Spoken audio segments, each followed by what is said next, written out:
we got disco fever. It's S-A-T-U-R-D-A-Y. Joe Madden's boys are doing the hustle and won't stop until they get enough. La Freak, Shohei Ohtani continues to turn the baseball world upside down.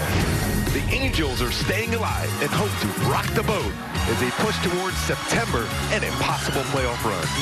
There ain't no stopping us now, so let's get down tonight because it's time to boogie, oogie, oogie with the Angels.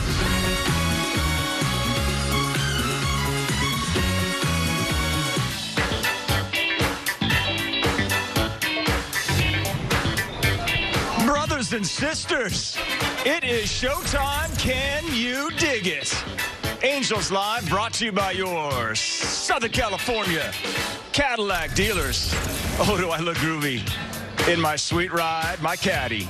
It's the Angels and the A's, and the Angels look to score because, hey, that's what we do is we score. This is Daryl Hall. I am Dickie McAllister. My friends call me Smiles. I am the band manager. What's up, Smiles? It's great to see you again. Listen, I got some news for you. What do you got for me, man? You know the show at the Spectrum, right? Yeah. Foghat pulled out. They were open. Grand Funk is coming in. But your boy Oatmeal, John Oates, got a problem because what's her name? Christy from the Regal Beagle? Yes. He's got her coming. And from Pam Dalbert. He's got Pam coming also, but he's bringing from The Spy Who Loved Me, Barbara Bach. He's got Barbara coming too. So could you tell Johnny Oates that he's got to settle down? He's ruined things. Otherwise, it's just going to be Hall. You know what I'm talking about? Smiles, you are rocking it today, man. Hey, how'd you grow that mustache so really fast, quick? by the way? Actually, I'm sorry. It's Mark Gubaza. Who? And I am Patrick O'Neill. And we'll get down to business. It's a groovy 70s weekend. That was my bit. How did it work? Fantastic. Talking about the Angels have lost 7 in a row to the Oakland A's, and they have been shut out 3 consecutive times that have scored 1 run. 1 run in 43 innings. It has to stop. It has to stop today. It has to stop today. They got to get groovy today, Patty. Yeah. Oh, I mean, they got to get it scoring early. I mean, Cole Irvin is a kid from here, from Orange County. Worked at the stadium, as a matter of fact, when he was in high school. He's pitched well against the Angels 3 times, but up there in Oakland, hopefully that turns around today where you have 3 guys in the lineup hit lefties really, really well. So hopefully he turns around, scores some runs early, then play some great defense and hold on to that lead late. Yeah, one thing we saw from Cole Irvin, your Belinda's own Cole Irvin, is that he was very good the last time out. But in this series so far, Frankie Montas dealing. Yeah, he had it working. That splitter was great. His slider was really good. He had good fastball command. He was throwing 97, 98 late in the game, and he got some chases out of the strike zone. And when you were looking for the split, you got the express instead. He was dealing for Oakland a couple of nights ago. They've been really throwing the ball, but Chris Bassett, the all-star, throwing an assortment of fastballs, 2-seam, 4-seam, cut fastball, slow curveball, slider, and an occasional changeup was devastating because he used all 4 quadrants of the strike zone so well, dealing again against the Angels. Patrick Sandoval threw the ball well, but Bassett was just a little bit better last night. How does the approach change at the plate? I think you got to try to get the middle part of the plate. Try to go middle to the other way against Irvin today. It seemed like you're trying to pull the ball too much, especially even going back to last night with Bassett. He was throwing a lot of pitches away, yet you're trying to pull the baseball. When you just open that front shoulder up enough, you're not going to have coverage away. Think middle, other way, have success today. This 1 run in 43 innings versus 1 opponent, it's never happened in Angels history. So it has to change. The approach has to change. But for Patrick Sandoval, coming off of that ridiculously great and groovy performance against the Twins, how'd you think he bounced back last night? I think he threw the, by the way, I still love your mustache. By the way. More than me. I think he threw the ball well. I mean, when you have a game like he had, a magical game, he's just 2 outs away from a no-hitter. Sometimes that next game, it's going to be a little bit of a letdown. He didn't have his best stuff, especially his changeup, but he utilized his slider really good. His fastball was still pretty solid, 93, 95, occasionally up there 96 range, but he battled 6 strikeouts. He only gave up 1 run in 5 2/3. So he did his job again. He's thrown the ball exceptionally well against Oakland. And he's 0-3 with an ERA under 2 in his career against them. But I think he battled well. He's so competitive, and he slowed the game down enough to give the team a chance, giving up only 1 run there in his performance. I can totally dig those throwback unis that the Halos are rocking this weekend. For Jaime Barria, Gooby, that's taking the hill today. Where do you rank him as far as how he is in his development right now as a pitcher? I like what I saw the last time out there. You never want to give up a couple home runs the first 2 batters you face, but after that he bounced back, went 7 innings, no runs allowed at that point. His fastball, 95 miles per hour. We're talking about 95 almost every fastball he threw. We always knew he had a good wipeout changeup. His slider is very good, but I love the fact that he trusted his fastball and he utilized it well. He had his changeup going there at enough, and his slider, same thing. But his fastball, when you're running up there 95 and spotting the corners with it, he's going to be very effective. He's always had that competitive edge to him. I love the fact they're giving him an opportunity not only to start, stay in the rotation, but go deep in the game, Patrick. And I thought that was an excellent performance by Jaime Barria last time out. And going to need something great from Jaime here today. And he won at Minnesota Sunday in his first start of the year. So jumping in, and you know what, he's throwing gas. Yeah, I mean, he used to average around 91, 92. He had that 94, 95 in him in the past, but consistent 95, it's all about that release point for him, utilizing that lower part of his body, driving towards the plate, good release off the fingertips, going towards the plate was excellent for him last time out. What do you make of, the way that the Angels program, department? You dominate the decade, don't you? You do dominate the decade. On camera right there. I did dominate the 70s. You better believe it. As far as we've seen the scoreboard, the Angels game entertainment, and they're putting these faces on Shohei Ohtani, because Greece is the word that's phenomenal. That is phenomenal.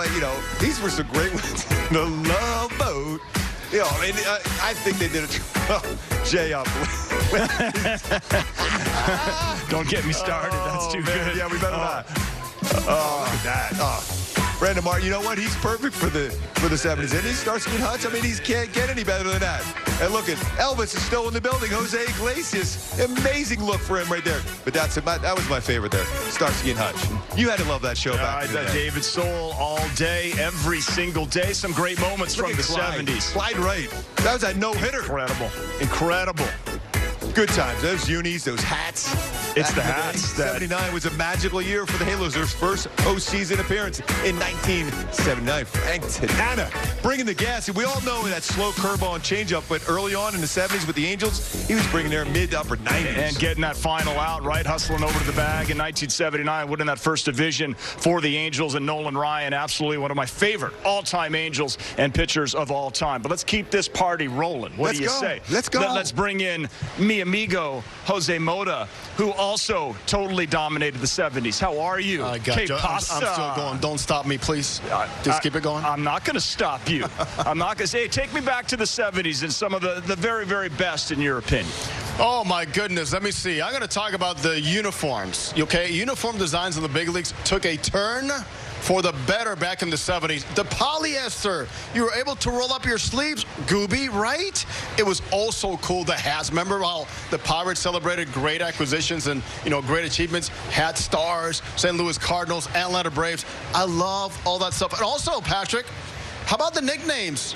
How about the Cobra? How about Pop Stargell? How about King Kong Kingman? And so many others. Jack the Ripper, the Wizard. So many names that I just fell in love with this game, and there's no doubt. The Bull Lozinski, Gooby, I cannot forget him either. I tell you what, the three of us is just three wild and crazy kind of guys right now. Hey, Jose, do something for me right now. Give me your favorite player and your favorite moment from the decade of the 1970s. Well, Gooby's going to love this one because in my house, there's a lot of discussions about Mike Schmidt. Why did I like Mike Schmidt? Well, because he had home runs, strong guy. Yes, very friendly guy when I saw him as a bad boy. And my goodness, he could just go out there and play a tremendous third base. Mike Schmidt, #1. And then my favorite of all, my father making his lone all-star appearance, 1973. My mom came back. She could not stop talking about, Jose, these fountains in this ballpark are so beautiful. Yes, 1973, my dad had an outstanding first half of the season. Got to go to the All-Star game in Kansas City and handpicked by Mr. Sparky Anderson with all these megastars. It is a moment. I was, 8 years old? I will never forget the day. I remember when he got the announcement. I remember when he traveled, when he came back, and I'll tell you what, it will forever be in our memories at our home. Jose, there's always been a rumor there's more fountains in Kansas City than there is in Rome, so I think you're right on that one, Jose. I like your calls there. Yes. Hey, man. For me, Pete Rose, my favorite all-time player in the 70s. In 1973 alone, 230 hits. For the hitman, Pete Rose, I mean, he was dominant. Of course, he came there in 1980 in Philadelphia, got their first World Series championship. But what he did with the Big Red Machine in the 70s was incredible. But my favorite all-time moment, which made me hate New York even more, was I got to put on that Royals uniform. Chris Chambliss walks off Game 5 ALCS. And talking to George Brett, Hal McRae, it was one of those moments where they had that dislike for the Yankees even more. Chris Chambliss, I don't even know if he ever even got close to home plate. That is a walk-off series-ending home run against Tidrow out in right center field, and he's just barreling his way through there trying to score. That is one of the most incredible moments I've ever seen. Chris Chambliss walking it off against Kansas City. Isn't that when Reggie Jackson also was barreling through people too? Well, I'll tell you, I never want to run into Chris Chambliss. He was running over everybody going in there. Wow. What about you, Patty? Well, for me, Patrick, yes, you. Oh, thank you very much. Yeah. Oh, we're out of time. No, for me, back in the 70s, watching the old boob tube, I always saw the Reds, right? Big Red Machine. Dave Concepcion was my all-time favorite player. My first glove, my first mitt, signed by Dave Concepcion. Not like literally, but to me, the moment that to me was the most iconic moment of the decade, Carlton Fisk walk-off home run, Game 6 against Cincinnati, right, 1975. Is it going to be fair? You bet it is. But then, of course, Game 7, Cincinnati comes back, Ubi, and wins that series. Yeah, that was incredible. Still, that's one of those moments. Anytime you see anybody at a home run going towards the foul pole, you always think of Carlton Fisk. That's a great call, Patty. Thank you. Well, this is this 70s weekend, and we're doing everything we can to create a little magic. You know what I'm saying? To get the runs rolling. It has to stop. It can't stop. Can't continue. Yeah. Rock and roll. I mean, write that down, what I just said. I want to stick with that. Hey, Jose, thank you. Patrick, I want to see you smile. Hold on a minute. I'll smile. I want to see that. Take a look. Take a look. Oh, looking close. Oh, yeah. Love it. Yes. You want that solo shot, though. I don't get a solo. I just get the Han Solo. You know what I'm saying? I get that quite a bit. All right. That's it. We're taking a break. We're coming back with much more as our Angels Live I think Johnny O's joins us next. Yes. The old man. The old man is in the building.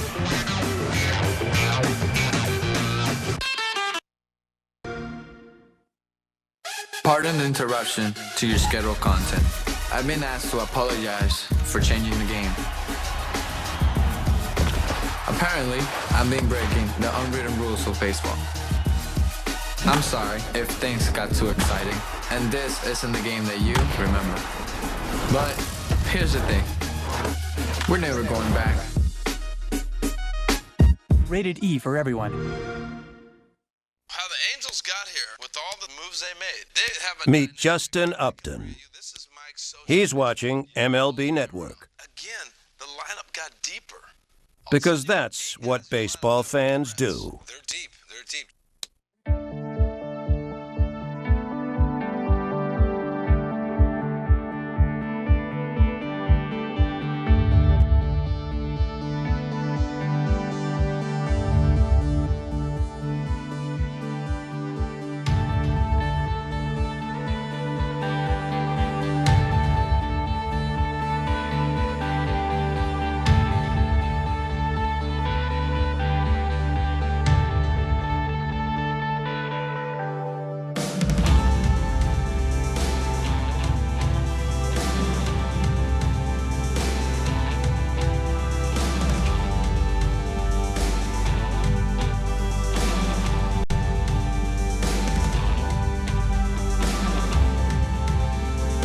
To you by your Southern California Cadillac dealers here on a 70s weekend throwback. We're having ourselves a nice little fiesta this Saturday afternoon. A's and Angels in town. Now, yesterday, Perry Manassian was on with the boys. Rich, an interesting question to the Angels GM. How about this answer? I know you get a lot of strange requests and different ideas being bounced off. I'm assuming nobody called and said, hey, is that guy who pitches and hits available? Hey, you get calls on everybody, so that's part of it. To me, obviously some are harder to trade than others, and I know I'm sure we can guess who those are. But I'm open-minded to anything. I embrace ideas from other clubs. I'm known to throw some things out there that probably have a 1% chance of happening also. So I'm all about creativity. So. Would love to hear the GM that would make that phone call asking about Shohei Ohtani. Click. Right? Back when we could actually, back in the 70s, we would hang up the phone with the click. You got to be able to click that. We got Daryl Hall. Let's bring in your partner, John Oates. You guys, I've never seen you guys apart, actually. There he is. Johnny. Johnny, hey, baby. Johnny, you are groovy. You are funky. I just got to say one thing to you. We got to chill, you know what I'm saying, a little bit? I know you're groovy, buddy, but we got ourselves a show. We got a gig, and just like, let's keep it cool. You know what I'm saying? I never talk. That's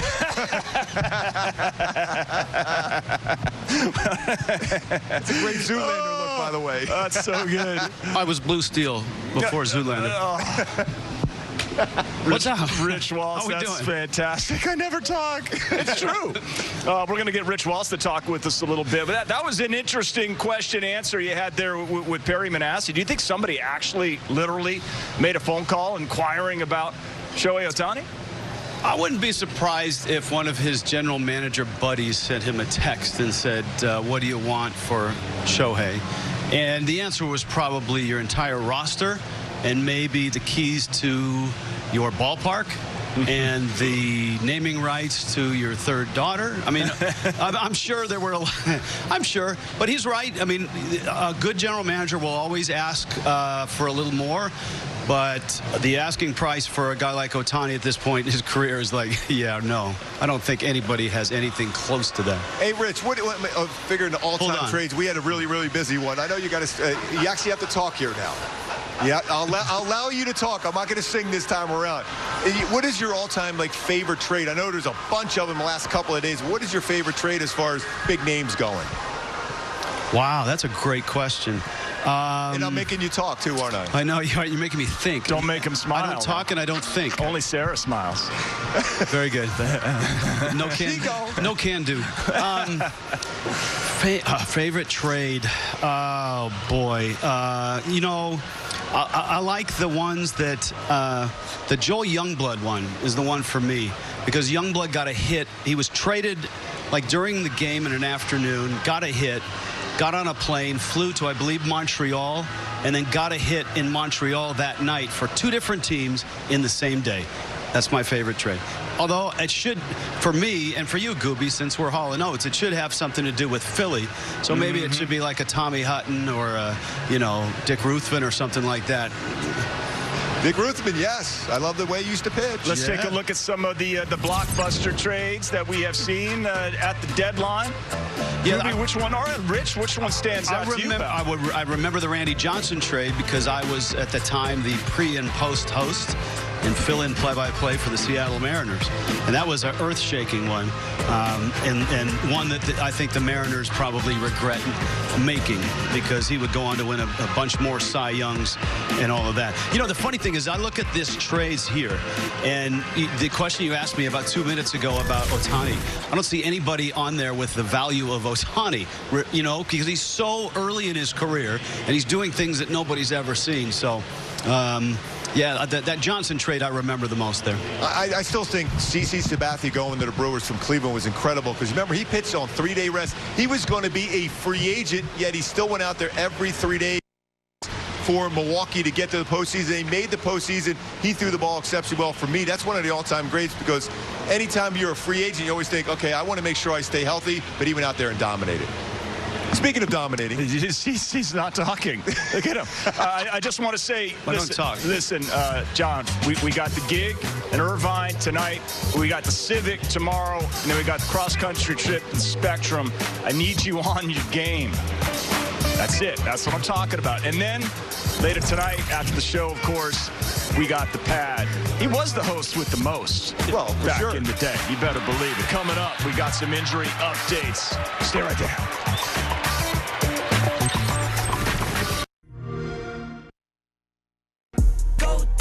Go beast on them. I go beast. So deep, I OG on them. Apply pressure, put heat on them. Put that 500 degrees on them. 500 degrees. Go dummy, go beast on them. I go beast. So deep, I OG on them. Apply pressure, put heat on them. Put that 500 Rated E for everyone. Mike Trout. People know he's one of the greatest players this game's ever seen. Meet Mike Trout. Can run. He's watching MLB Network. He's one of the nicest people you're ever going to meet. Because that's what baseball fans do. He's also got tremendous show hair with his hat off.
brought to you by your Southern California Cadillac dealers.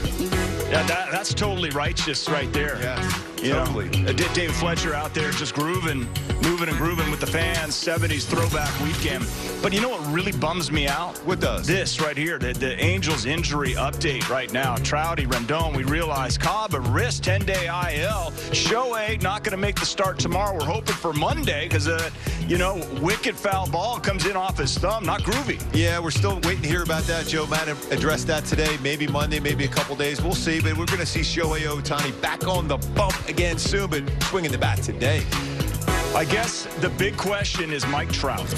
That is the $1 million question. That is the million. Anytime you see him running the bases, you're going to get closer and closer to a rehab assignment. As we look at the batting order here, Gooby, Fletch, Ohtani is in there. Gosselin, Iglesias, Marsh, Suzuki, Lagares, and Matt Dice making his season debut. Yeah, and I look at three guys in the lineup. Iglesias hitting .440, slugging against left-handed pitching. You got Lagares hitting .451, slugging against left-handed pitching. And the Goose, .456 slugging percentage against left-handed pitching. We're going to face the lefty here today. The local boy, Cole Irvin. Listen, Angels just got to stop tripping and find a way to get back in the groove and cross the plate. Time to solve the ace when we come back.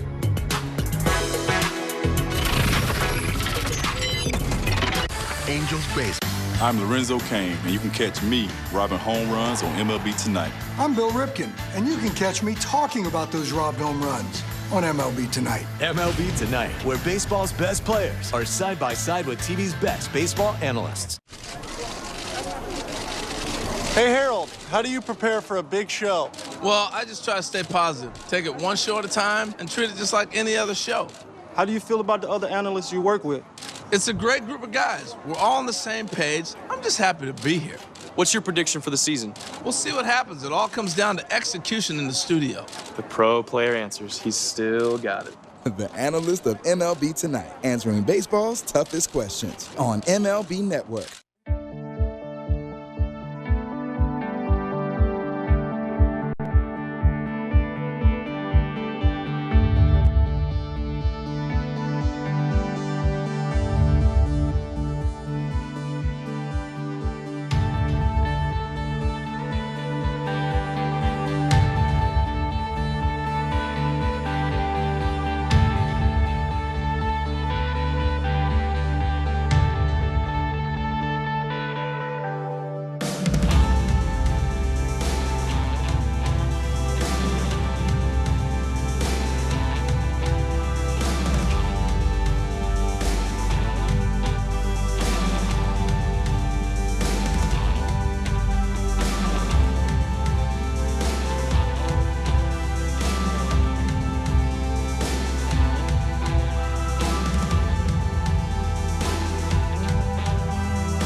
Win. We're all hoping it's tomorrow so Gooby can get another batch of medium fries. All they did was make a $1 minimum purchase at participating SoCal McDonald's. You can be this man.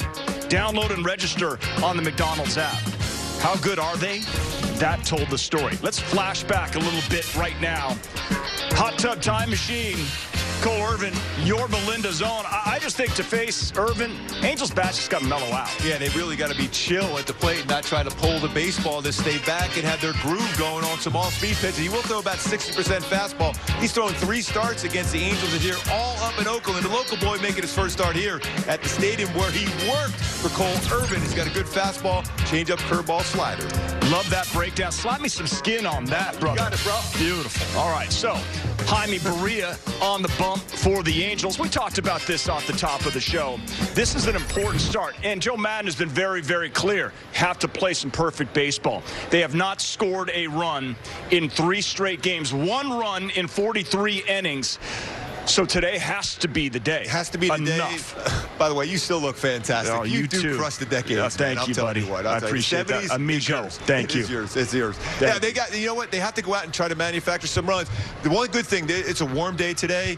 And Cole Irvin will give up the long ball on occasion. You just got to stay back. Don't try to pull. Use the middle of the field. Get some carry here in a hot afternoon. Hot afternoon for you, Patio. Yeah, and listen, runners in scoring position, we talk about that all the time. But for this team right now, it just takes one hit, one clutch hit, kind of open up that ketchup bottle and let it flow.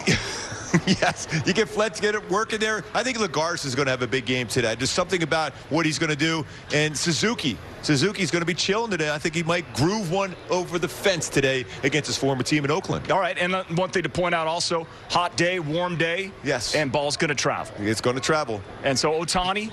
You look fantastic. Thank you. Listen, peace, love, and granola, baby. Let's just get, well, excuse me. Sorry, I just read a Steve Martin book. That man dominated the 70s, by the way. Yeah. Listen, you and Rich have a great call, all right? Thanks, man. Hall of Notes, we got the band back together. Appreciate our Angels crew. Love you guys chilling out with us on a beautiful and groovy and nifty Saturday afternoon. A's and Angels next. California, the SUV of the future.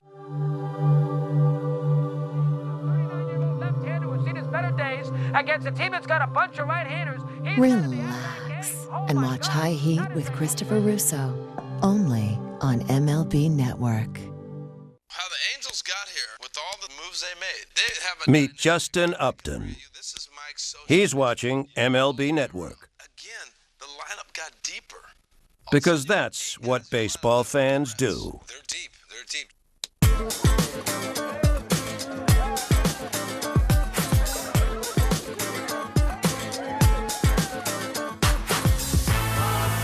Everywhere you go, everything you do, you can always take the game with you.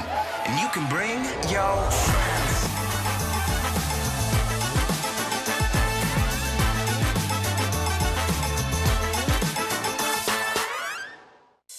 It is gone! Every time he steps up to the plate, goes into his windup, or runs one down. He caught it! Oh, you won't see a better one than that! He competes not only against the other team, but against the toughest adversary, himself. MLB Tonight, where the best outdo their best on MLB Network.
Sports West, the heart of a fan. It's 70s weekend at the Big A, and we got disco fever. It's SATURDAY. Joe Madden's boys are doing the hustle and won't stop until they get enough. La Freak, Shohei Ohtani continues to turn the baseball world upside down. The Angels are staying alive and hope to rock the boat as they push towards September, an impossible playoff run. There ain't no stopping us now, so let's get down tonight because it's time to boogie oogie oogie with the Angels.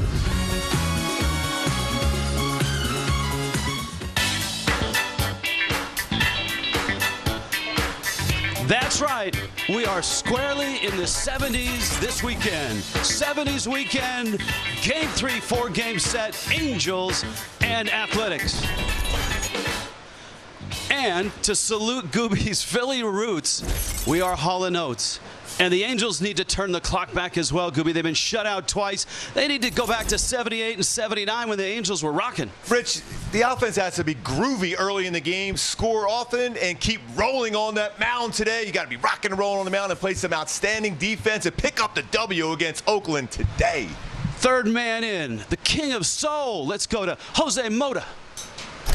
Oh, yeah, Richard. For the Angels to be kings here today, they need to, first of all, score early, as Jim Mock said. Number two, they need to go out there and put out some zeros for the starters. Strike one matters a lot, as Dick Williams said. And then the bullpen needs to go out there and just take care of these A's, as Don Ossie did for Jim Fregosi. And the very end, hopefully, they win, and they'll be doing their boogie-oogie. Oh, the 70s when Don Baylor was grooving and Nolan Ryan was firing. 1979 American League West champs. We are in the 70s today.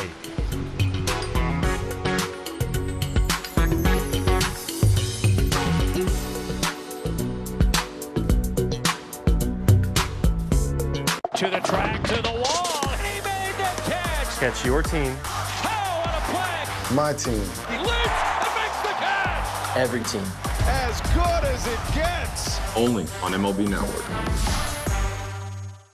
It is gone. Every time he steps up to the plate, goes into his windup, Swing and a miss. or runs one down. He caught it. Oh, you won't see a better one than that. He competes not only against the other team, but against the toughest adversary, himself. MLB Tonight, where the best outdo their best on MLB Network.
Baseball, athletics, and Angels, and the Angels are trying to stop a bunch of skids here today. Let's see if maybe some 70s magic mushroom dust will do the trick. Batting lineup for the Oakland Athletics. Mark Canha's a pest in left field. Starling Marte's in center. Matt Olson's at first. Ramon Laureano had a big hit in game one. Mitch Moreland still the DH. Matt Chapman homered last night. Sean Murphy has caught all three. Tony Kemp and Elvis Andrus swap spots from last night. Jaime Barria, terrific against the Twins. Yeah, his fastball was really good. 91-95 on the season. Slider and changeup. Occasional curveball, mainly slider as far as his breaking pitch. Sunshine above, baseball below. And the Angels have struggled against the Athletics 7 in a row for Oakland, 11 of 14. So something has to change. And Barria takes aim at Mark Canha. With Marte and Olson around, That would be a strike. That would be Trip Gibson calling balls and strikes, with Adam Beck at first, Hunter Wendelstedt at second, Quinn Walcott umpiring at third. 3 infielders on the third base side for Canna. Has power, has a penchant for getting hit. And Barria misses outside. So far, you're seeing a fastball and a changeup already here, and good to see that early feel for all his pitches for Jaime Barria. You love it when a player takes advantage of an opportunity, and Barria certainly did that. That's a foul ball. 1-2. Let's take a look at our StatCast 3D powered by Google Cloud. The pitch arsenal and usage for Jaime Barria. 4-seam fastball about 45%. Although his slider it's about 38%. And that changeup 13.3. And that sinker lower part of the strike. So that's the one he'll go to get his ground ball. He's got 3 double plays turned behind him this year with his sinker. But that 4-seamer has been very, very good.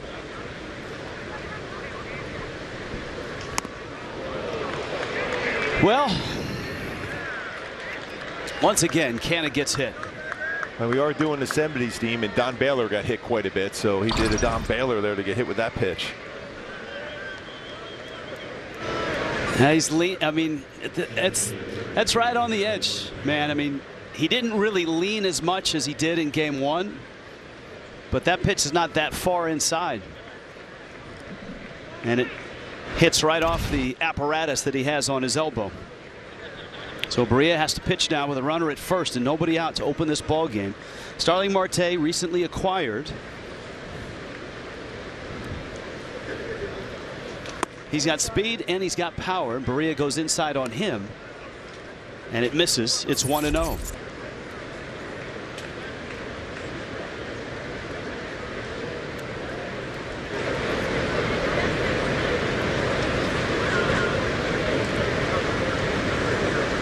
Pitch.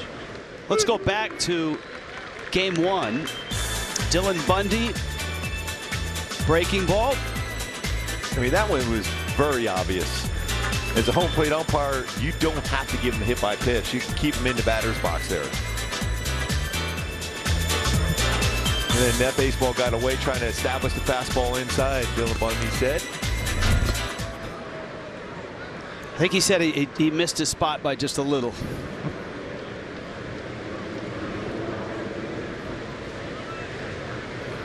But as Bob Melvin said, you know, Canna's a guy, you love him when he's on your team, but he certainly can drive an opponent nuts. Little tapper, Barria pounces, going to go to second, and he gets the out. That's an athletic play. Barria fields his position exceptionally well. He stayed low as if he was an infielder. Once you release the baseball as a pitcher, you become the 5th infielder, and that's exactly what Barria did. Put himself in really good position, starts turning the body to be able to make a clear throw to second base. Excellent job to get the lead runner on that one by Jaime Barria. And you have to commit to that right away. As soon as that baseball is hit, your mind has to be, I have a play at second, and he did, and an excellent throw. Now a dangerous guy who has yet to get a hit in this series, and that's Matt Olson. One of the top slugging lefties in all of baseball. Marte 23 stolen bases, been only caught twice. Kurt Suzuki has caught 21% of base stealers this year behind the plate. This is going to be up to Jaime Barria to keep him close. Hold the ball, quick throws. This is, I mean, if you want to go back to the 70s, the stolen base was king. I mean, the Royals were running crazy. Oakland stole a lot of bags. Everybody had speed. Right now, Whit Merrifield with 27 stolen bases leads all of baseball, and Marte and Fernando Tatis have 23. That's second. That would be like a good month for Ricky Henderson or Willie Wilson. It's a count now, 1-0 count. Marte is going to be on the move, I think, because you've taken away a potential pitch out. Not that that happens a lot. Not running. And Olson pops it up. Let's see if it's playable. This could be a long run for Suzuki with the shift. Mayfield was way towards short, so that was all Suzuki. That's a really nice play for a catcher. Defensively, Goslin is out in left with the lefty starting. Brandon Marsh in center. Juan Lagares with a hit streak of 8 in right field.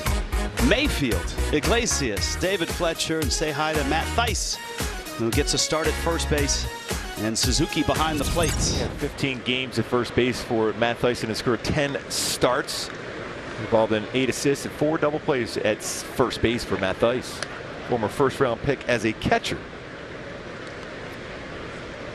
He has expanded his game and adds a lot of versatility that can only help get him in the lineup, and this is Exhibit A. He gets the start here today at first base.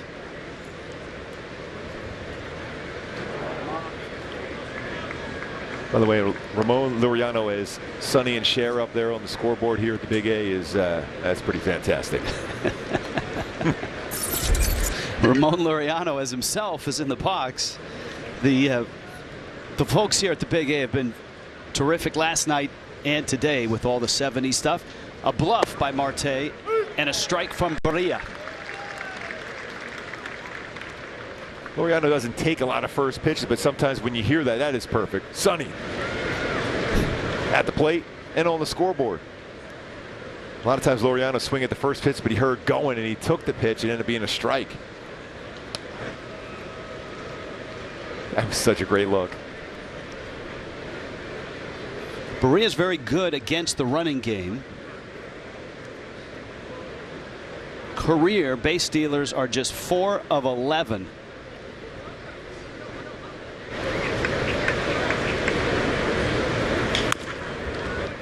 And I think in reality, more attention should be spent to the pitcher's numbers than, say, the catcher's numbers. Caught stealing percentage for catchers, the average in Major League Baseball this year is right around 26%. It's usually around 28%. And a lot of people look at the catchers caught stealing and say, well, that's, 30%, he's good or he's not. A lot of times it's all dependent on the pitchers. Marte runs, swing and a miss. And that is a strikeout, and Jaime Barria looking good in the first inning.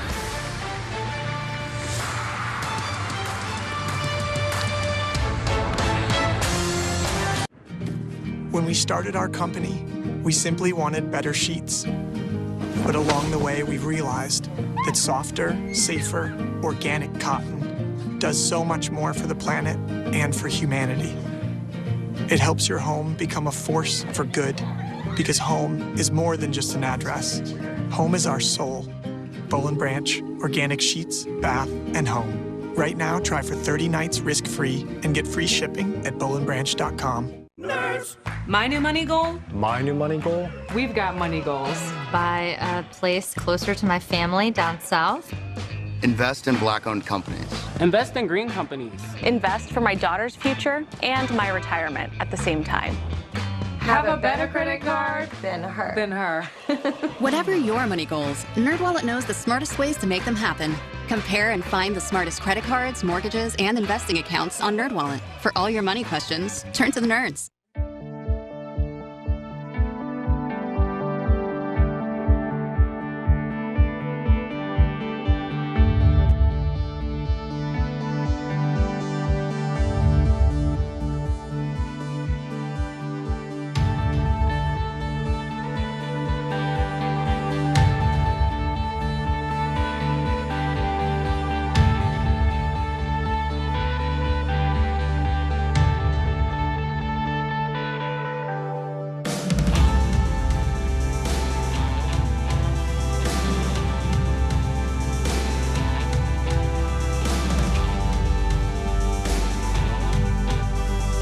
Brought him out last night. Ohtani looks great in anything. David Fletcher, Shohei Ohtani. Phil Goslin hits third. Iglesias goes up to the cleanup spot. Brandon Marsh hitting fifth. Kurt Suzuki doing the catching. Juan Lagares is in right. Matt Theis at first. And Jack Mayfield hits ninth. Joe Madden sporting the throwback cap as well. The first one he wore as a professional when he was on the Angels staff and the Angels organization. And Cole Irvin, Servite High School, University of Oregon. He has not pitched on this mound, but he certainly has worked on it. Most of you know the story. He worked on the grounds crew while in high school And here he is for the first time pitching near his home. And Fletcher hits a roller out to short. Andrus to first. And just like that, one pitch, one out. It has to be a huge thrill for Cole Irvin to take the mound here and pitch. He's already faced him 3 times, the Angels up in Oakland, but this mound is special and the stadium special for Cole Irvin.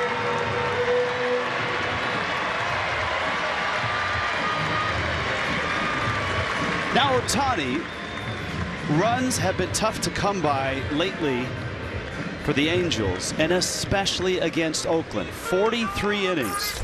The last 43 innings, just 1 run. Shutout last night, 2-0.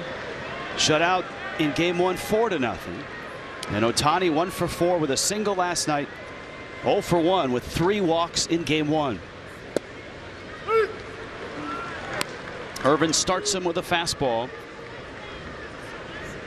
0 for 28 with runners in scoring position. Something has to change, Mark Gubicza. Well, Shohei Ohtani could change that all up at one swing of the bat. He does have some pretty decent numbers against Cole Irvin, including a home run, 3 for 9 against him.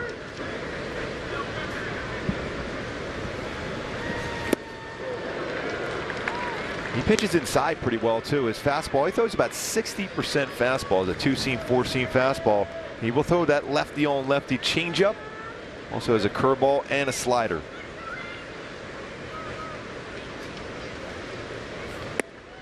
Ohtani takes out, and the count is 2-2. Still leads the majors at 37 home runs. Atop the slugging list, 684.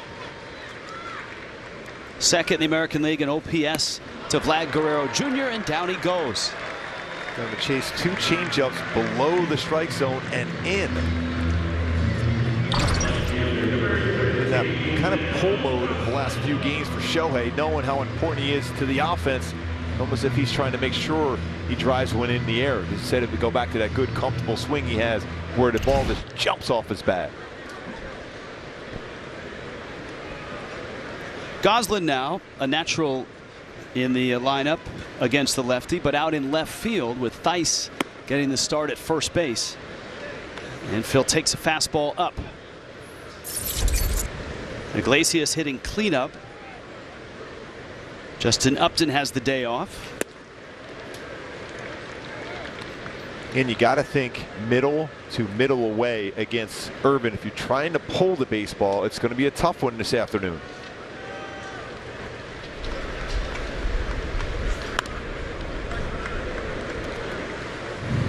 My go-tos to be successful against Irvin. They've had some good at-bats against him so far this season. Really, is you have to think it's driving that sinker in the air. A couple home runs allowed, and Feast on a mistake slider this season.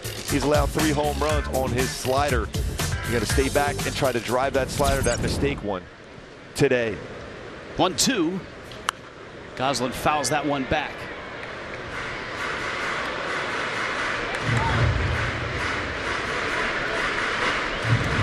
Cole Irvin, his last time out, beaten by Seattle, gave up 4 runs on 5 hits. And that was a 4-3 loss.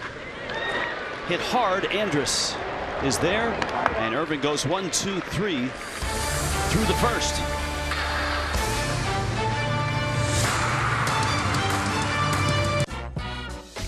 You love to cook, but it's hardly a snap. Well, what if everything you need for a delicious meal is just left at your door? With oven-ready meals from Home Chef, you throw it all in the oven-safe tin and count down to delicious. Don't need that, or whatever that is. Make, plate, garnish, and enjoy. No prep, no mess, just amazing recipes, fresh ingredients, and hot out-of-the-oven happiness. Delicious, meet simple. Get $80 off your first month at homechef.com. This is my first time trying on glasses at home. So cute! 5 different frames from Warby Parker. Oh, this one's better. Ooh. Ah. Hey. The virtual try-on is perfect. Like, they look like they're on my face. Like, look at this. Just swipe and switch. These are definitely a keeper. I think these are the one. Ooh, these look good. That was so easy. They make it so fun and fabulous.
nice first inning, 12 pitches, 8 strikes. Look at that deep dive on him, on the lefties and righties, how much he's turned things around. And we consider, yes, we are celebrating the 70s. And thank you so much for the great outfit production team. Jaime Barria, very important to understand that it used to be all an invert type of splits. Lefties, neutral because of the changeup, sliders, not so good against righties. And they used to pound in Gooby, by the way. He's turned things around. And that play in the first inning, Gooby, that nice composed play where he gets the out at second base, that can change an entire ballgame for him. Yeah, I mean, he was so comfortable fielding his position. He became the 5th infielder, stayed low and made a throw from that angle, which you want to do instead of standing straight up. You stay down there as if you're an infielder, just like yourself, Jose. Hey, Jose, I know Rod Carew is your favorite, maybe your all-time favorite Major League player, but there's some other great players from Panama. El Caballo, Carlos Lee, Mariano Rivera. So El Caballo is probably the most popular player, recent player, even more than Mariano. Wow, that's saying something. Fletcher on the grass gets Moreland. Gooby, pitchers are creatures of habit. They like routine every 5 or 6 days, all of that. How much for Jaime Barria is the value of being able to stay in the rotation and not be sent down and every 5-6 days know he's going to get the ball? It's huge because he can have his normal throwing routine. He can have his flat ground work in between also, and then the throwing, running, lifting routines. You can stay on a good pattern. That's the way you're going to see that consistency with his fastball velocity because he's able to do his normal workouts. Matt Chapman put one high in the sky and out last night. It was an insurance run in a 2-0 win.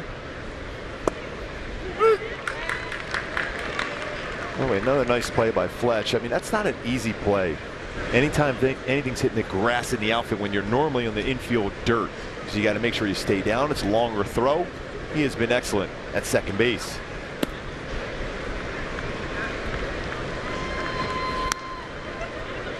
Chapman now 14 home runs. He homered against San Diego a few nights ago.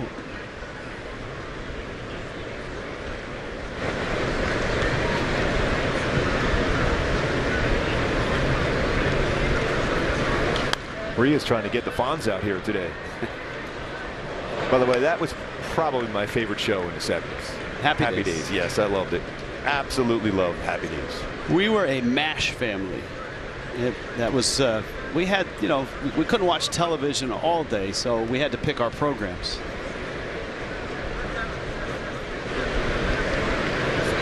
Welcome Back Kotter also was pretty awesome. Yeah, Monty Python too. That one fouled back out of play.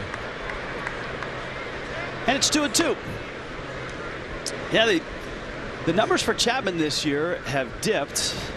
The numbers for Matt Olson across the diamond have risen, but Chapman still showing how valuable he was last night. Not only the home run, but just a clinic at third base. Yeah, 6 chances, and he was excellent. Even that great play against Shohei Ohtani.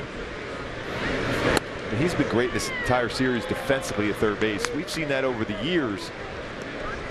But he is a game saver defensively at third base for the A's.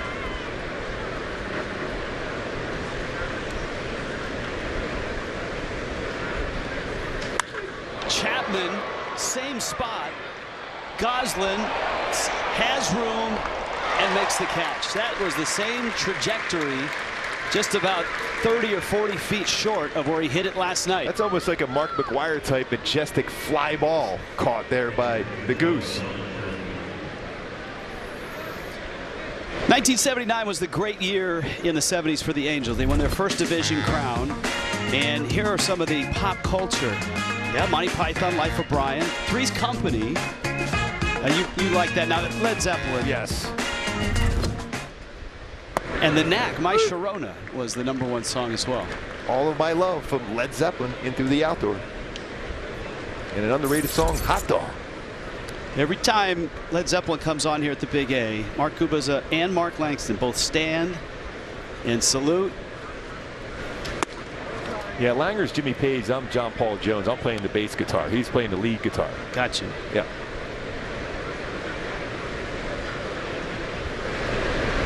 Sean Murphy, 1 for 3 last night. Had a hit in Game 1.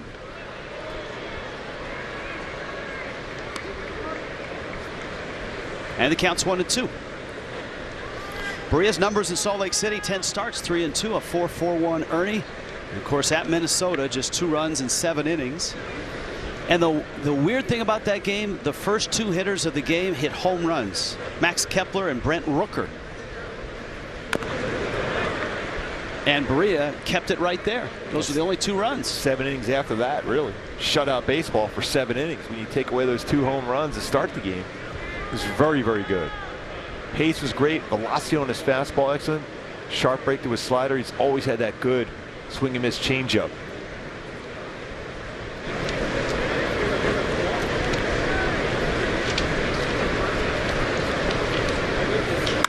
Tell you what, the one pitch, Richard, we've said a lot of late, resurgence in baseball is a changeup. A lot of pitchers are throwing changeups. It's about throwing off the timing of hitters. Before, it was all about that power running 4-seam fastball upstairs, and then a big breaking ball out of the strike zone, that 12-6 curveball.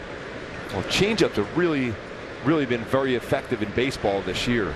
And because of that, you're seeing a lot of righty on righty changeups and lefty on lefty changeups. Ohtani saw a few of those in his first at bat. That one's down low, and it counts 2 balls and 2 strikes. Just underway. 70s weekend dominated by the Athletics on Thursday, and last night the Angels still have an opportunity. They win this ball game, get back to 500. A swing and a miss. Barria looks sharp. 1, 2, 3 go to the Athletics in the second. Scoreless. Mike Trout. People know he's one of the greatest players this game's ever seen. Meet Mike Trout. Can run. He's watching MLB Network. He's one of the nicest people you're ever going to meet. Because that's what baseball fans do. And he's also got tremendous show hair with his hat off. 1, 2, 3. Wake up for a full day of baseball on MLB Central, featuring an all-star lineup of hosts. Let's rock, baby. Teeing up baseball's biggest news and stories with a little style. This is waiting for you right here. Can we record that? Joined by a colorful cast of guests all season long. Yeah. Oh, yeah, it does look good on camera. Word on the street is you can sing. Not even close. The fun never stops on MLB Central. Weekday mornings, 10 Eastern, only on MLB Network.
For the game today, looking for some carry in the afternoon baseball. She's gone by Hall & Oates. And what else would it be but Hall & Oates?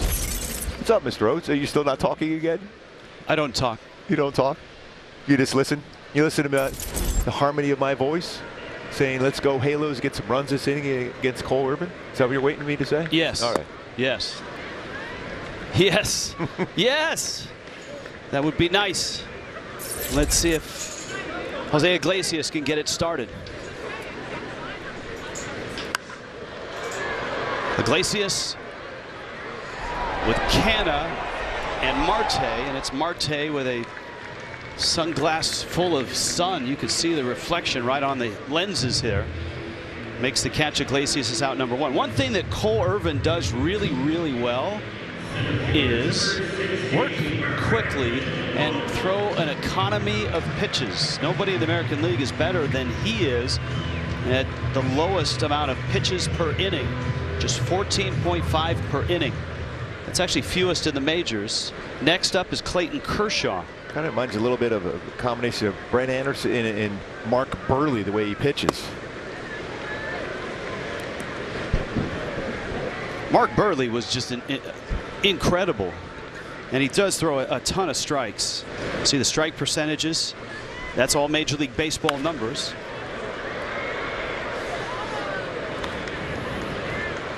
One Angel that's hit a bit of a skid here is Brandon Marsh. He's been chasing quite a few of those pitches upstairs.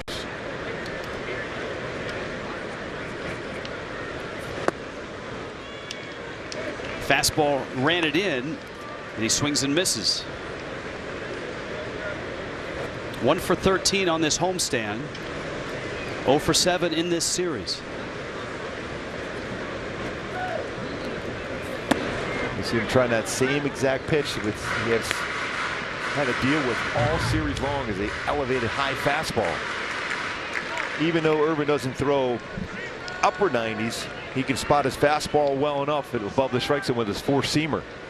Marsh takes in 3-2. Base runners, you know, to score runs, obviously you need base runners, and that's another thing that the Angels and Joe Madden would love to see them do a little bit better. Just get on base, take some walks, get traffic out there. And a line drive to the right center. He's got good speed, but Marte's got a cannon. So does Laureano. Take your pick, and that's a single. And that's a start for Brandon Marsh. That's just a real good at bat. Laid off a couple pitches, a high fastball, a changeup off the plate in, and it stayed down on this pitch, lower part of the strike zone. A little sinker, lines it back up the middle. This is solid all the way, all around at bat for Brandon Marsh. Irvin has 1 pickoff this year, has allowed 2 stolen bases in 3 attempts. Kurt Suzuki now. Juan Lagares is on deck.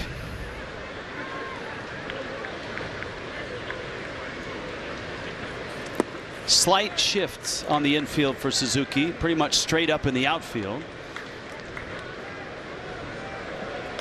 Sean Murphy still moving well behind the plate, even playing day game after a night game.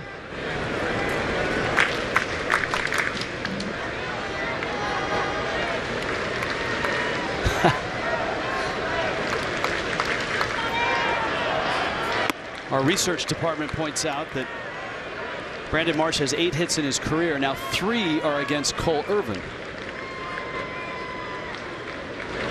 I'm just looking up at the scoreboard and I'm seeing Rocky.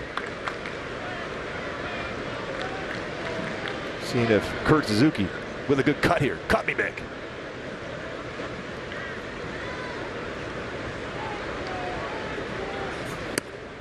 Irvin misses outside. That's 2-1. Every player gets the 70s treatment. And Kurt Suzuki is in Gooby's hometown now as Rocky. They still have the statue there. Yes. In Philly. I believe it's at the top steps of the Art Museum now. Yes. Used to be in front of the Spectrum. 2-1. Changeup dies down low, and a good at bat here by Suzuki so far. Do you ever make the run up the Art Museum steps? Yes, and if you really are ambitious, you make the run along the Schuylkill River. Yes. Just don't fall in the skooks, as they say. No, not a good idea.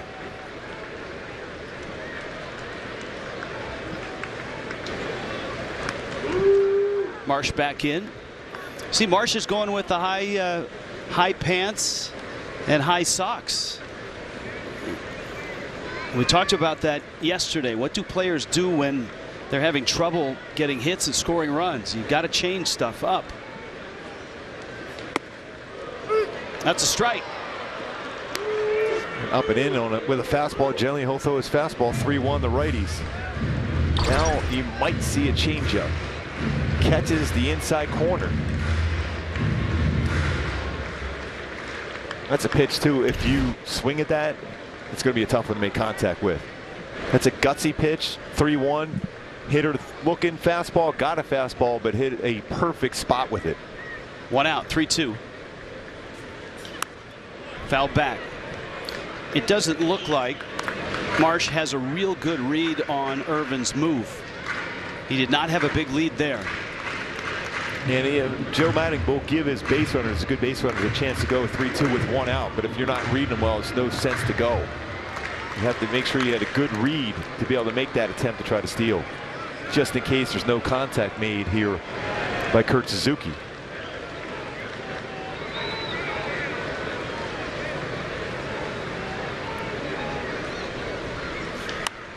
Suzuki's pop-up, first base side will find the seats. Pretty close. It looks like there's a lot of family members for Cole Irvin, as you would expect, right around that area where that foul ball went. Not too far, a bunch of family and friends right around that area. He said on the first day of the job as on the grounds crew here, he was dragging the infield during, I believe, the 7th inning stretch. He said he was so intimidated he wouldn't look at any of the players. He just wanted to make sure he didn't screw up a major league infield. It's a good battle here for Kurt Suzuki against him.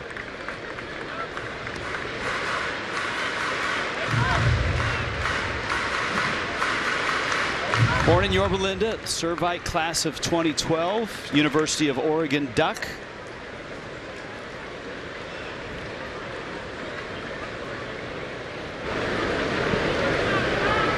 And a 5th round pick of the Phillies. So he wins this battle between Rocky Balboa and Apollo Creed.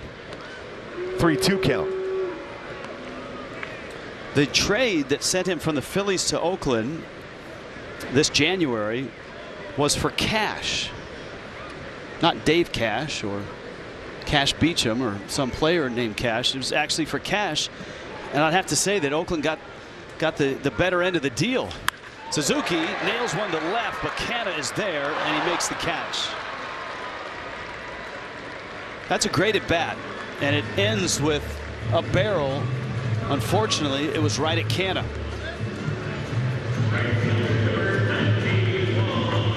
Yeah, hit that ball right on the money. Canna right there, playing a fairly shallow left field, runs that one down.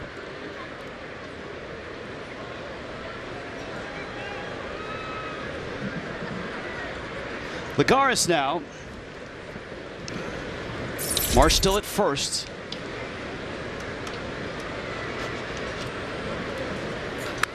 And that one is fouled back.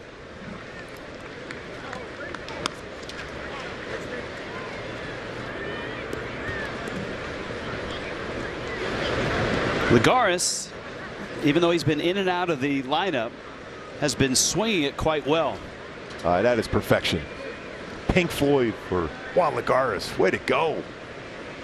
It's another brick in the wall here. See if he can drive one off the wall now.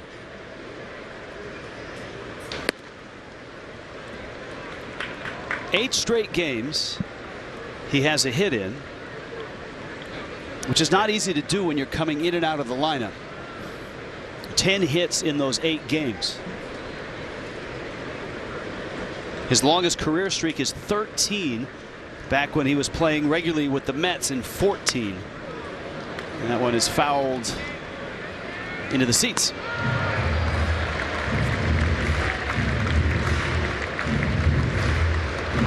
And he too is going high pants, high socks.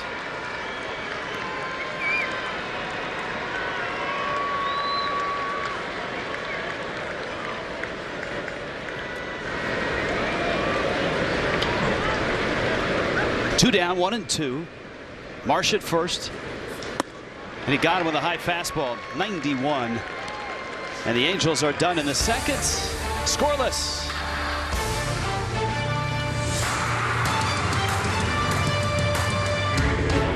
How the Angels got here with all the moves they made. They have Meet Justin Upton. He's watching MLB Network. Again, the lineup got deeper. Because that's what baseball fans do. They're deep. They're deep. 1, 2, 3.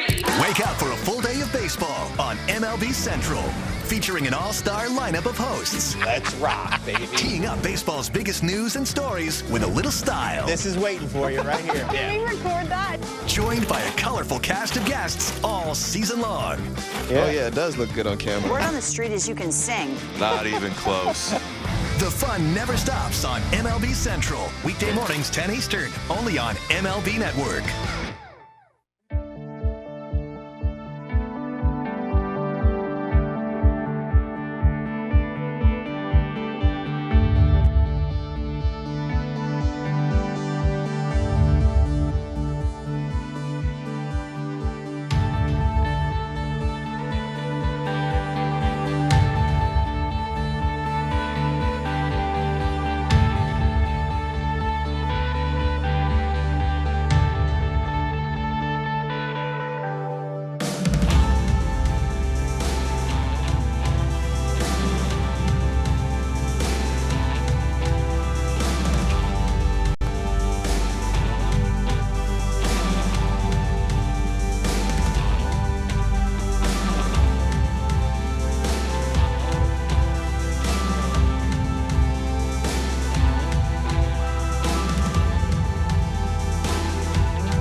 Great Angels. He opened the 70s as a shortstop, and he finished as their manager and took them to the postseason, winning the West for the first time in 1979. Jim Fregosi. Phenomenal player, great shortstop. Defensively, Gold Glove winner.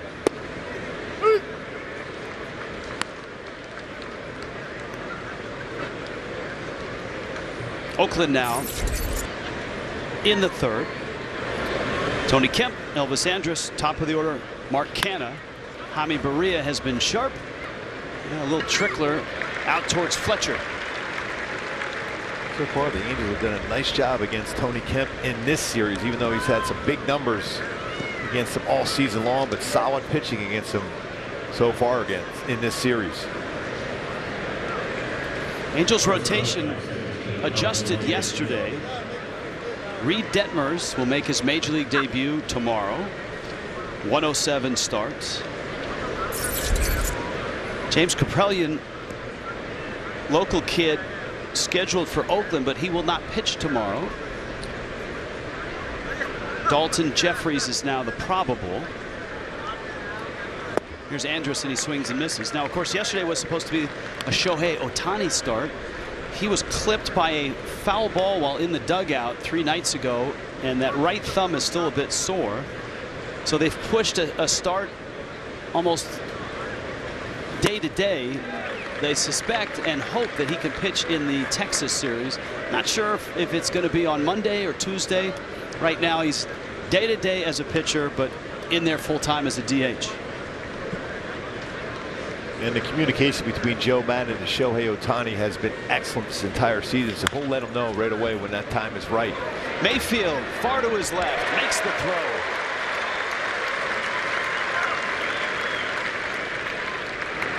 Already 4 ground ball outs today for Jaime Barria. One he fielded himself. All in one motion over to Matt Thaiss, who the last couple of days, Matt Thaiss has really been working a lot at first base, whether it's throws that are solid at him or even one-hop throws over the first base. It's important to be able to get that work in, even though day game today he was out there early doing it again. Here is Canha, hit by a pitch. He leads all of baseball, having been hit 18 times.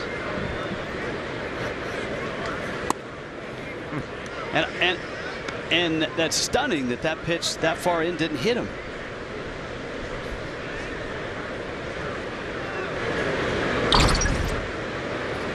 And he runs that one in pretty good. Even though you could see him even turning that elbow. 1-0. Canha hits it well left field. After it, Gosling. It's going to bounce off the wall. And Mark Canha has got himself a double. So that's the first hit against Barria.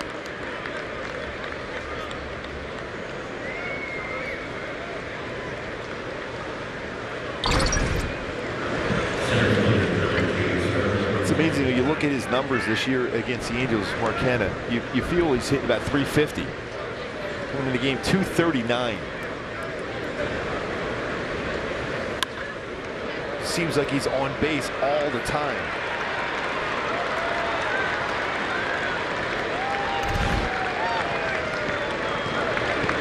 The arrival of Marte in the outfield has pushed Laureano to right and is probably cutting the at-bats and playing time of Stephen Piscotty, one of the other Oakland outfielders. That was a very good pitch, but called ball one. Be surprised Barria and Fletch have some kind of a pickoff coming at some point. Candace get a pretty big lead.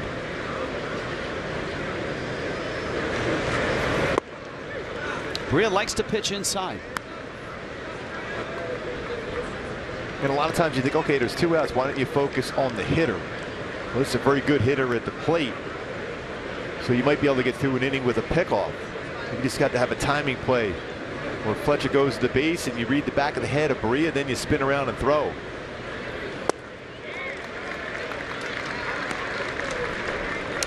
Marte not the only acquisition by Oakland. Yan Gomes and Josh Harrison, we were told about an hour and a half before game time, were still in transit and had landed and should be in uniform. So don't be surprised if you see those two pop up in the dugout. Gomes, the catcher, and Harrison, a very versatile player, can play just about everywhere.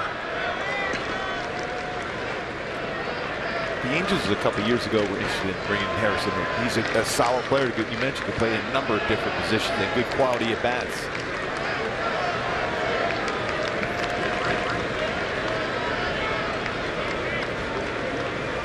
Two-1 to Marte, and the count evens at 2-2. And of course, tomorrow there's a lot of buzz around tomorrow's game. Reed Detmer, Angels' top pick from the draft in 2020. He was 10th overall out of Louisville. Very advanced college pitcher. Was the ACC Pitcher of the Year. I liked what Perry Manassian said about the use of him in the alternate site last year, and he got to face some really good hitters, some AAA Major League caliber type hitters. Yeah, Joe Adell's, the Brandon Marshes. That's out. Suzuki held it for a while. It's 3-2. Marte has a really good eye. He'll go after that one. Might be able to get him to chase a slider now. That was close enough to the plate where a lot of times a hitter will think, okay, that was close. Now you throw a slider in that part, that same plane, you might get a chase.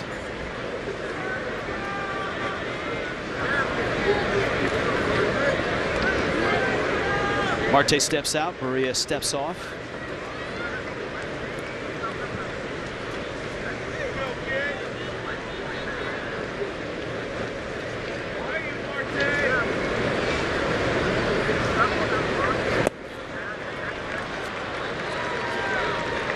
Lost him. Barria as a starter, much more consistent, much more effective than coming out of the bullpen. And Kia brings you the player profile. See the ERA as a starter right around 4. As a reliever, it's sky high, over 7.5. And the whip, walks and hits per innings pitched. That's the one that really jumps at it, is the whip. Significant. 1.65. Some pitchers just aren't comfortable coming out of the bullpen. Again, you mentioned routines earlier. It's big for Barria. It's a big at bat here in the game for the Angels. And a big bat it is. It's Olson. Anytime you mention Ohtani in the American League leaders, it seems like Olson's just right on his tail. In OPS, Ohtani is 2, Olson is 3, and Vlad Guerrero Jr. is narrowly number 1 above Ohtani. Olson is 4th in slugging. Ohtani is 1st. Ohtani is 1st in home runs. Olson is tied for 3rd.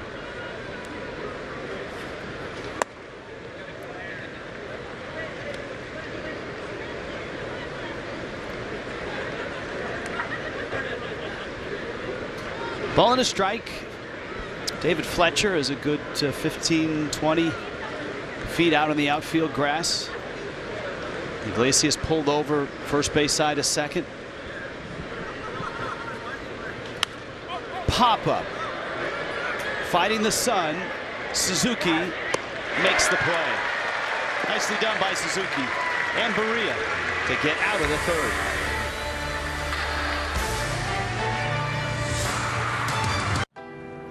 For 25 years, nice throw. Major League Baseball and the Boys and Girls Clubs of America That's beautiful. have teamed up to guide kids through the first tries. It's all good, Aaron. The curveballs. There you go. And the big dreams, setting them up to make great plays on and off the field, celebrating 25 years of building brighter futures together.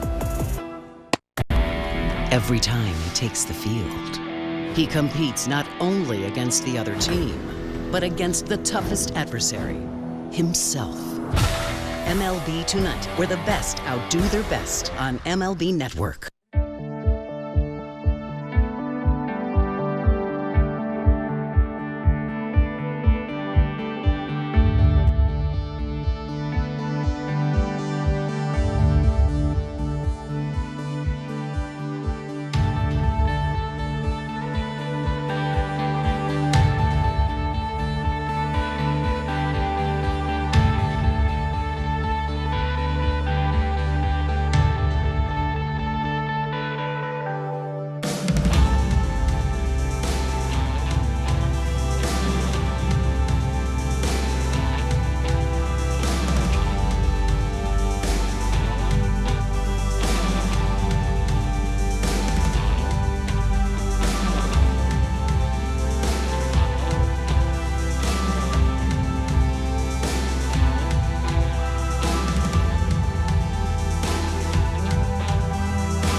Nice start for both of the starters, Barria and Irvin. And talk about Irvin, I am here with the Angels hit grounds crew. That is Barney Lopez, who has a story to tell about how surreal this day is for you, and that is because of the guy on the mound for the A's. Yeah, Cole probably like 10 years ago worked with me. He'd shadow me, come out and work with me. He went to Irvine High School, and the coach there, Dave Lawn, at the time called me and said, "Hey, I got a great kid. Do you mind if you came out and just taught him the mounds, because he loves groundskeeping. If he doesn't making the big leagues as a player, he wants to be a groundskeeper." So Cole came out, and you could tell as soon as he got out, he just had that personality and that swagger, and really eager to learn, and great kid, and so I've been following him ever since. Good upper base hitter out there leading out for the Angels, and talk about what he did. What do you specialize on? Yeah, he loved the mound. So he was always in the bullpens on the game mounds. I mean, he would even come up when the team was gone and watch us rebuild. He didn't mind to just learn how to prep, but he wanted to learn how to build it, and he just got into it. So he started to just follow us around and help us out as we needed it. And then, like I said, then he obviously went to Oregon and he found his way, and here he is in the big league. So it's kind of a neat thing to watch him go. My son played at Irvine also. He was like 4 years younger than him, so he was a sophomore. So I got to watch Cole pitch in high school, and then I kind of followed him through his career. And he ended up here in Oakland this year, and it was awesome that he's in Anaheim today. Mariano puts it away, and Rich Gooby, by the way, he goes back all the way back to Boardwalk and Baseball City. Oh, yes. I remember that all too well. Thanks, Barney. That's a cool story. It is. Matt Thaiss with a line drive base hit to open up this inning. The pop-up into shallow right by Jack Mayfield. And here's David Fletcher with Ohtani on deck. Thaiss getting a start, and he's had a really nice offensive year in Salt Lake City. His numbers kind of jump off the page. Yeah, 13 home runs, 14 doubles, 4 triples, but both hits today by left-handed batters, and left-handed batters a lot more success as far as batting average than right-handed batters against Irvin. 280 coming in the game for lefties, 252. Big reason, right-handed batters are in pull mode against him. He doesn't really have that pitch on the outer half necessarily against lefties, so they're able to look inner half, and that's where you're seeing successful swings, Marsh and Thaiss. Fletcher down the right field line. Laureano was at the line, and that one slices foul. I don't know that you could play that much closer to the line than Laureano. But that certainly is the scouting report for David Fletcher, who bounced out to short in his only at bat. This second time through now against Irvin. A Brandon Marsh line drive single, and you saw the Theis hit here as well.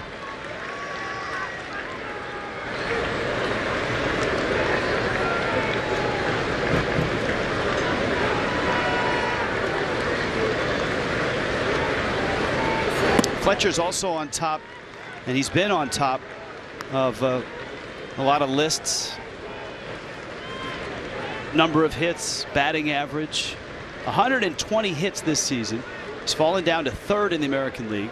305 batting average is 6th. And of course, the second longest hit streak in Angels history, 26 games.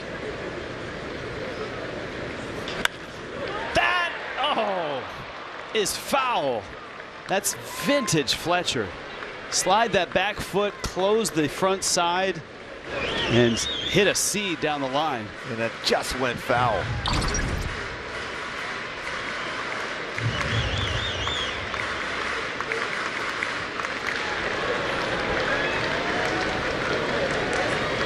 Look at Laureano is literally like 40 feet from the line in right field. He can almost sit over there by the bat boy and they can have a conversation. Up the middle, that's a base hit. Theis around second. That's Marte out there. He'll hold. Yeah, you're in scoring position for Shohei Ohtani. You want to stay right there and not force that throw. And here comes Ohtani. Fletcher's going right back up the middle. There's a couple good swings in that at bat against Irvin. Just got to buy the leg with Cole Irvin into the outfield for a base hit, giving Shohei a chance here with runners in scoring position. Get that lead here early. 2 hits for lefties against Irvin so far. Shohei with some good numbers against lefties with 13 home runs, including one against Irvin up in Oakland. A breaking ball, he hit it well out to right. Saw some changeups in that first inning, and he struck out in the first inning.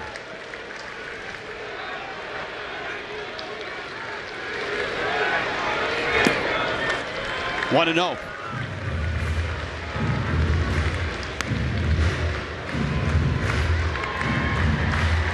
Might try to sneak a fastball in the inner half and see if Shohei will be ready for it. 1-0.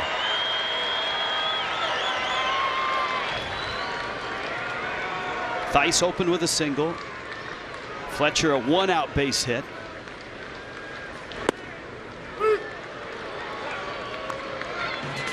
Let's turn the clock back to June 16th. That's a reaction by a catcher and pitcher knowing that baseball is going a long way out, and it did in Oakland.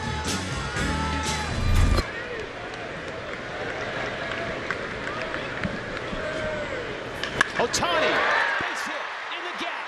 Theis will score. Fletcher digging for 3rd. Up with the ball, Laureano. Fletcher will hold.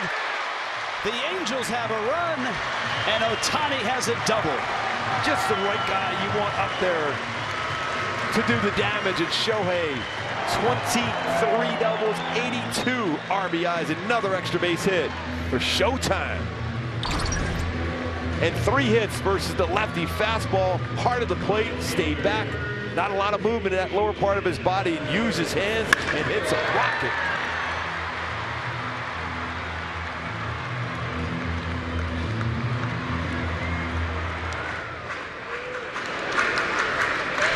It feels like just a giant weight has come off the shoulders of this ball club. And now you got an opportunity to pick up 2 more. Here's Goslin with runners 2nd and 3rd. It's amazing. 0 for the last 28 before that. Rocket by Ohtani. Goslin bounced to short back in the 1st. That would produce a run here. The infield's back. Line drive, and it's Kemp who has it, and that's not going to produce the run. The way exit velocity on that was shot by Ohtani. 110.4 miles per hour for his double.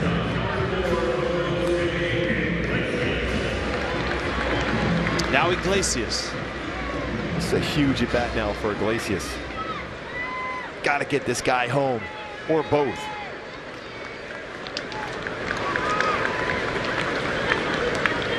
Iglesias slugging .440 versus left-handed pitching.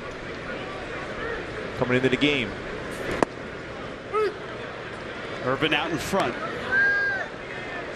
No, I'm thinking he's setting him up for that slider there. He kind of backed up on it. If he gets that slider in the inner half again, he's going to be ready. Veteran hitter. Great speed on at second as well. Pulls it. And it's 0-2.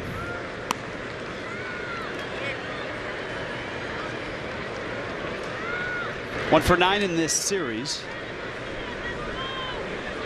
Driven in 32.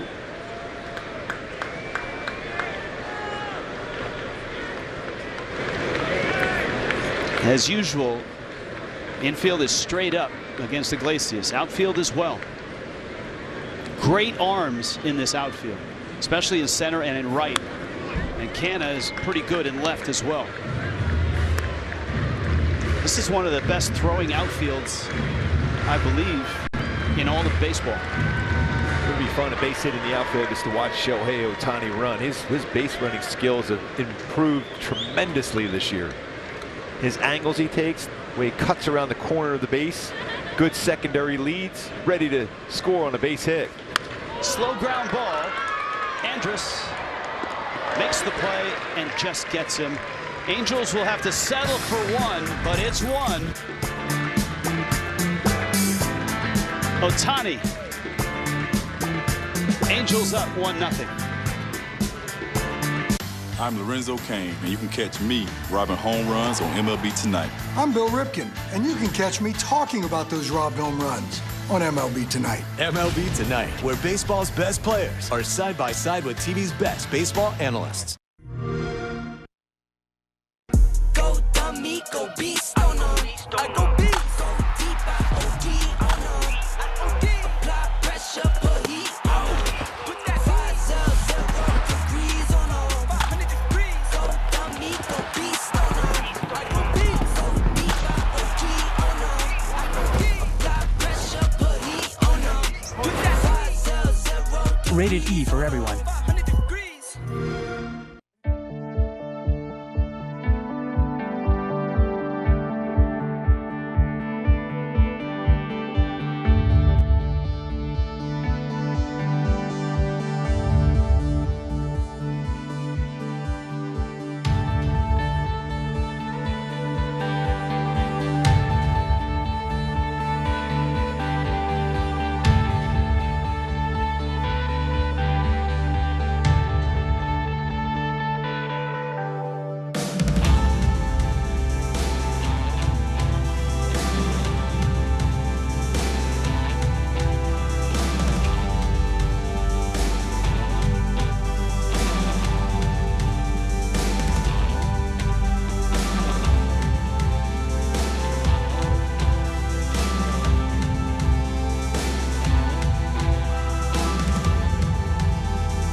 Halo fans, you can stream Angels baseball all season long on the new Bally Sports app presented by T-Mobile.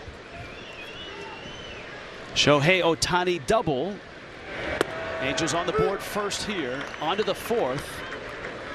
And here is Laureano. Mitch Moreland, Matt Chapman. 5, 6, 7 in the Oakland order. And what do you think so far of Jaime Barria? I like his mixing of his pitches. His slider's been sharp. His fastball, not necessarily consistent at 95, but good movement on there. 92, 93, even 94. His pace is good. Changeup solid. Just love the way he goes out and competes.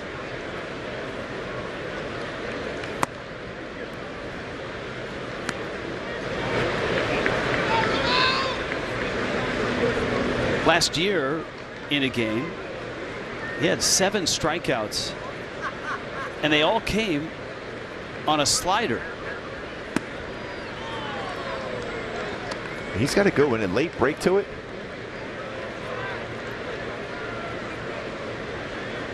Much more effective against right-handed batters. over the last season.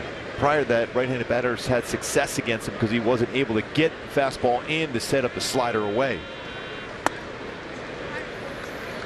Well, it's a real big inning for Barria and the Angels. We always talk about that shutdown inning being so important, but not getting any more runs than one when you have second, third, and one out gives the A's a little momentum. So you want to take that away as a pitcher, put up a 0. That pop-up out of play. Well, Oakland still holding on to that second wild card. Houston leads the division. Their lead is now 5.5. Oakland has that second wild card. And the Angels, with the 2 losses to open this series, have fallen 7 back.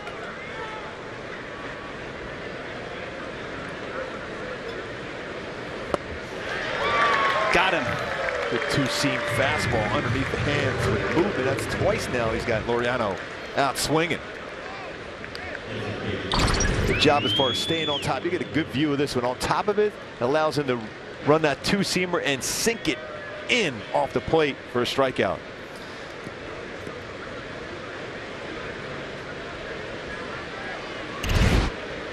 That's one of those pitches, if you make contact, it's off your foot or pulled foul.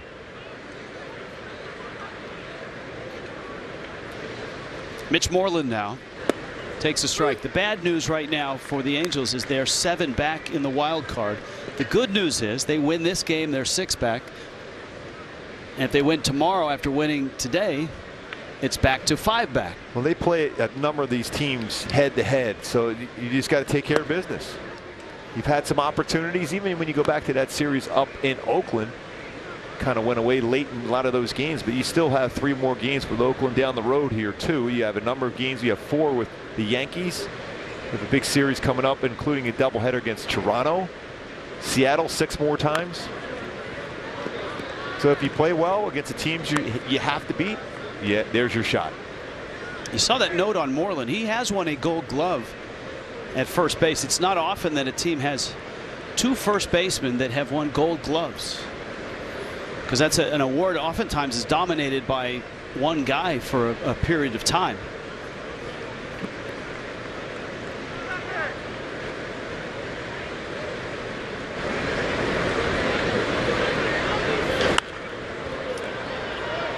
I don't have it in front of me, but my guess is that the most Gold Gloves by a first baseman, Keith Hernandez. Yeah, Don Mattingly would be up there. But Keith Hernandez probably would be, at least in our time frame. The Angels over the years have had a lot of tremendous first basemen. Soft little looper, and it's caught there by Gosselin. You had J.T. Snow, you had Wally Joyner, you had Darren Erstad. You've had so many good ones over the years here with the Angels. If you go back to the 70s and you look at position by position for the Angels, first base is a name that I think many people have forgotten, but he was an outstanding player, was an all-star. Jim Spencer in the early 70s. And was he for hire? Spencer for hire? That was a... wasn't that a 70 show? That was a 70 show, I believe. That was before free agency, so not quite then was he for hire. Right? It was free agency, I think it was either that year or the next year. He was an all-star in 73. Little check swing. Suzuki out to get it. Fires to first, and Theis stretches. And Jaime Barria is sharp through 4. 1-0 Angels.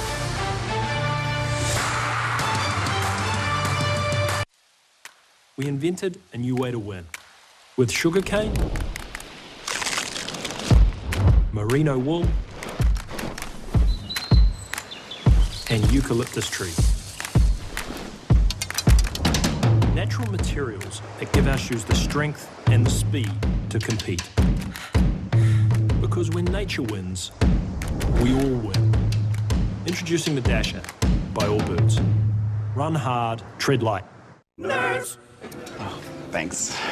Well, I can... No, I got it. Sweet unholy cobalt. Is Brad's card better than mine? Better sign-up bonus? Better travel perks? Is that how Brad took that trip to Barcelona? Wait, Barcelona? Barcelona? Steve, I got it on NerdWallet. Ah. You said all that out loud. Want a better credit card? We've got you. From the best rates to the best rewards, for all your credit card questions, turn to the nerds.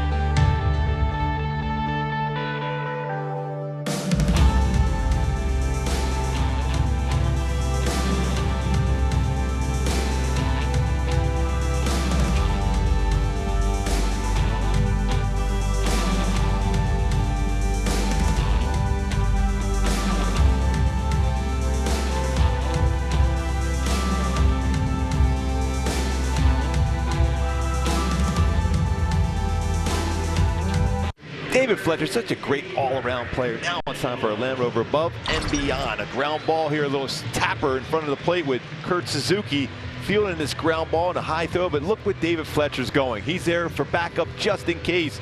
The high throw is a little bit of a high throw, but Matt Thaiss able to get it. But look at Fletch, always in position to help his teammate out. That is why Fletch is such a great all-around player. Love the fact he was there for backup. Brandon Marsh leads it off. Kurt Suzuki, Juan Lagares against Cole Irvin in the bottom of the fourth. Marsh, a line drive single to right center, his only time up. Angels have banged out 4 hits, have a run, and have their first lead against Oakland in what seems like a month.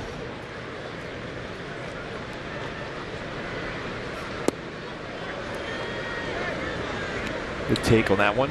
I've talked to John Maley today, one of the hitting coaches for the Angels, about Marsh, and he said the hits are going to start coming. He's not overmatched at the plate. Marsh, right field. Laureano reaches and makes the catch. And that was about 10 feet shy of his first major league home run. And Maley talked about strike zone, balance, the untapped power that he's got. He said he has all the things you need to have. All he needs is a little time in the big leagues. And in gaining confidence, too. Any time for a hitter, it's just gaining confidence where you have the whole, we know he knows the strike zone, but it's controlling the whole strike zone. The pitch is in the zone. Going to be important for him going forward. But he has all those skills. And that was a pretty good swing there. Go back towards the warning track in right center. Suzuki now. Suzuki hit one on the button in the second, a liner that Mark Canha snared in left. That one drops. Andrus.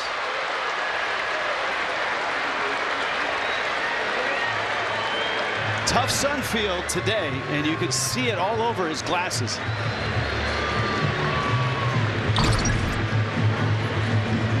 He's trying to take an angle, and then the last second loses it and off the glove. Hopefully this is a start of something here. A mistake, could have been 2 quick outs instead. Man on first here for Lagares. One of the things that Joe Madden talked about over the last few days that Oakland's making all the plays. Maybe that's the type of play not made. It changes things around. And Oakland has been making those plays. Their defense has been outstanding. That's their first error in the last 8 games.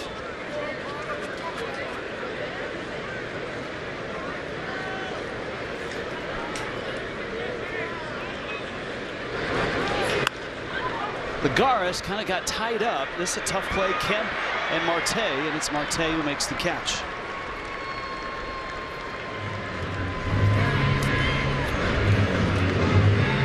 You know, the 70s for the Angels, just 3 winning seasons. They were building something for the 80s. Don Baylor led in homers. Frank Robinson, people forget, he popped 50 out. Bobby Bonds, 47. Lee Stanton as well. And Bob Oliver hit 45. Bob Oliver 45. Groove at the top at 95, though. Don Baylor's career, I think, is just underappreciated for the type of numbers that he put up in a variety of places. Started in Baltimore, I believe a year in Oakland, down here with the Angels. If you're looking for an all-70s team, I think you've got Baylor in left field, and you can put him at DH, and maybe Frank Robinson at DH.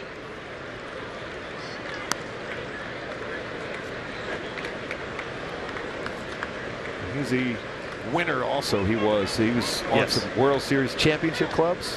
Yeah, there was the end of his career. I think there were 3 consecutive World Series for him with 3 different teams.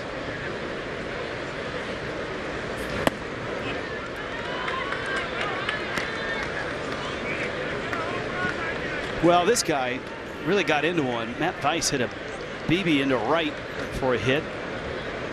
Thaiss, the former Virginia Cavalier. And a first-round draft pick.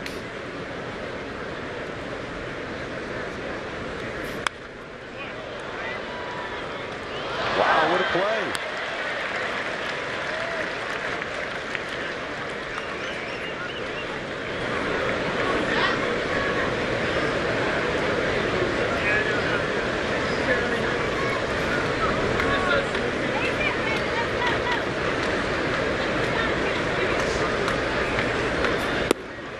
Good take on a hard slider going away. 2 balls, 2 strikes. Tracking the baseball well. I don't think there's any question that this guy can hit. You know, in his short stay in the major leagues, he's played 61 games, 202 average, 291 on base, 405 slug.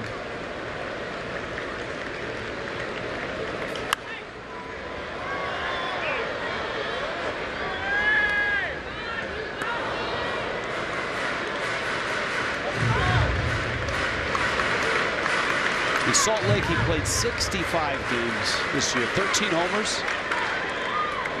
We went through the numbers. The fact that his on-base percentage was right around 400 is a good sign.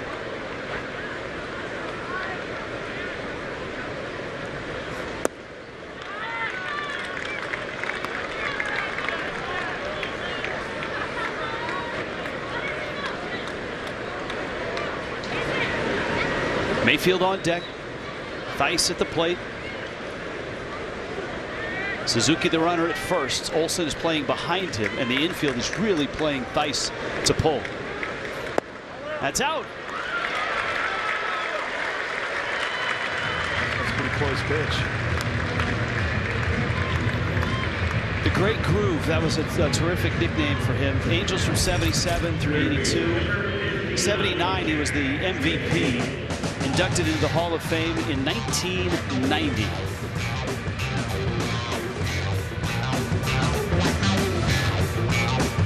We talk a lot about Mark Canha getting hit on the arm and forearm, triceps. Well, he was right on top of the plate without the guard. He got hit quite a bit.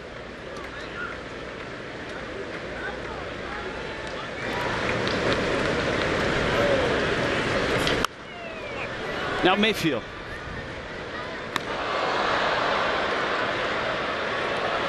And of course Baylor, we mentioned his name with Canha getting plunked a couple times. The fact that Baylor was a man's man. 267 times he was hit by pitches. He led the league in hit by pitch 8 separate seasons. And there were off. When I remember Don Baylor getting hit by a pitch, the ball usually hit his bicep and stopped.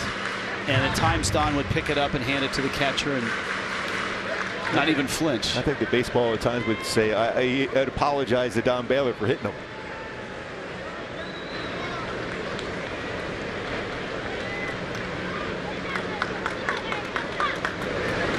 Oh-2 in the dirt.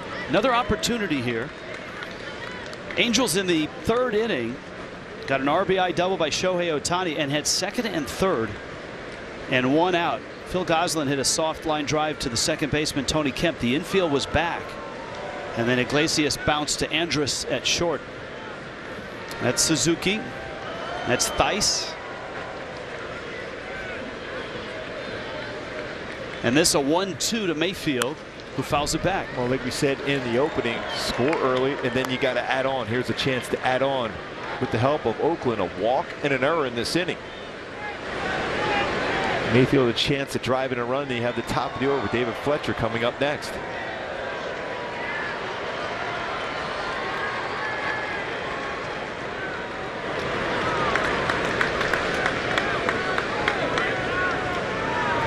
One-two. Struck him out. Boy, that ball looked like it was just off the plate.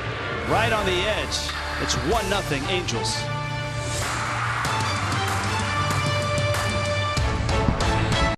It's not just because Boll & Branch organic cotton sheets are incredibly soft. They are.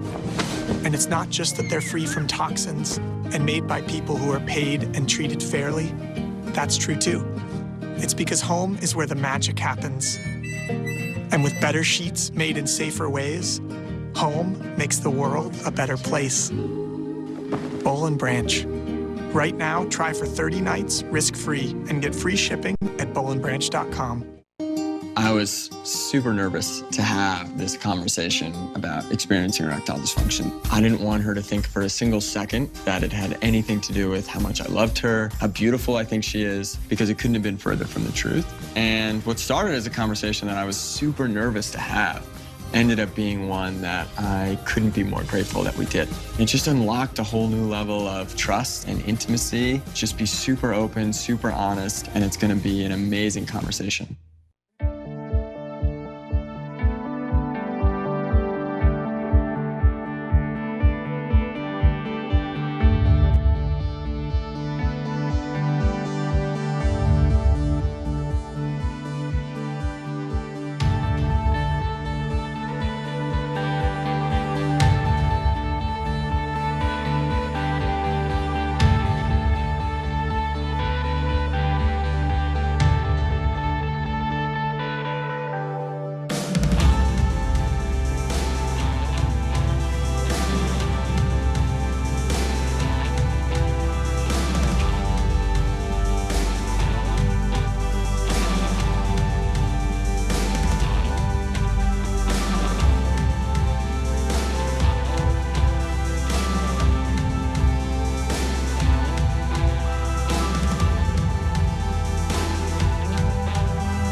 Four no-hitters. 4 of his 7 came for the Angels in the 70s. 12 one-hitters to go with the 7 no-hitters. The Express bringing it. It's amazing. 4 no-hitters with the Angels in the 70s. That's amazing. I mean, if you just take his numbers in the 70s, it's a great career. Look at the number of strikeouts just in the 70s. Where it was difficult to get strikeouts. A little bit different in that game then as compared to now. Contact was much more important to hitters. Yep. That's incredible, those numbers. Top 5. Murphy leads it off. Barria misses away. That first inning against Minnesota, he gave up home runs to the first 2 hitters of the game. And since then, 11 innings and just 3 hits and no runs.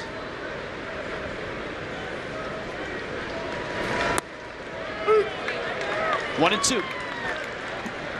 Throws a slider to both sides of the plate. Commands his fastball to both sides of the plate. And he knew on that pitch there he got away with that kind of a backup slider, so he a little time to walk behind the mound to get back on the pitching rubber to see if he can make a better pitch now.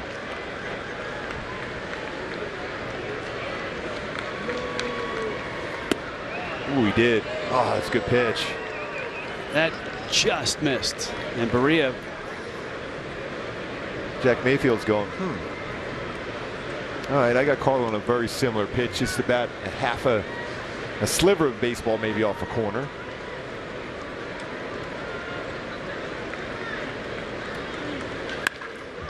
Mayfield almost looked like he caught it. I think he did. Well, the umpire says he didn't. The hitter Sean Murphy said he did, because Murphy just kind of put his head down and was walking towards the dugout. The old Adam ball hit him right at him.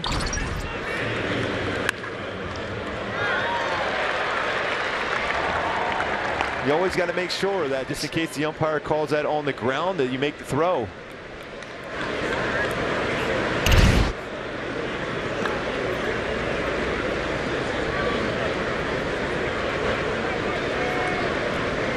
Here's Tony Kemp. He's bounced out. Angels handled him last night. He was 0 for 4 with 4 strikeouts. And something odd for Tony Kemp in this series. He's been really aggressive swinging the bat, even pitches that are not in the strike zone, which is good to see if you're an Angels pitcher going against him. That play by Mayfield at third base. Third baseman in the 70s for the Angels. 2 come to mind. Early, a guy named Ken McMullen. And then late, Carney Lansford.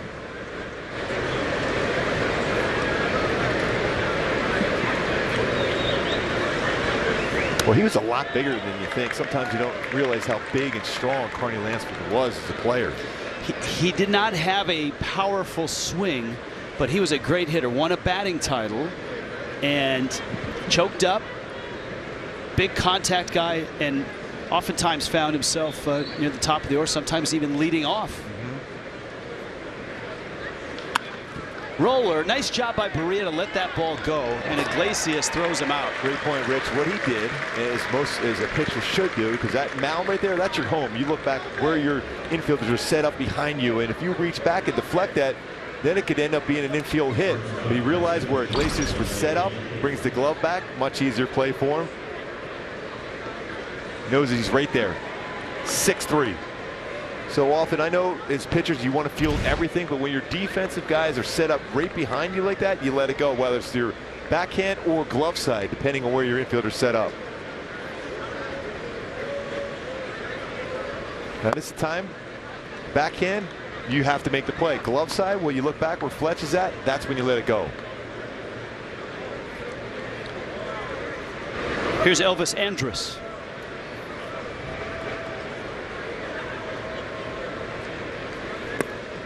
In PFP, pitchers fielding practice in spring training, do you guys ever practice not fielding the ball? I mean, do you trying to erase the instinct of reaching for everything? No, it's because there's no one really necessarily set up behind you at that point. But yeah, you do during the game. Every time, even at the high school level, I would always teach all the pitchers, look where they're set up. That's when you know where you have to reach for a ball or let one go. And how hard is it for a pitcher to not reach with the bare hand, because that is so dangerous in terms of injury? Well, there's a couple things. Again, you look back where your guys are set up, and realizing that so many pitching coaches have told you over the years, do not use your bare hand, because even a slow ground ball that way is going to create some damage to your fingers. Just let it go, even though your reaction is to try to field everything your way, because you're competitive on the mound. You want every out made, especially if it's grounded towards you as a pitcher. But you got to let those go. You can't react and use your bare hand, because generally that's not going to turn out well for you. 1-0 ball game. Top 5. Barria gave up a double to Mark Canha, and that's it.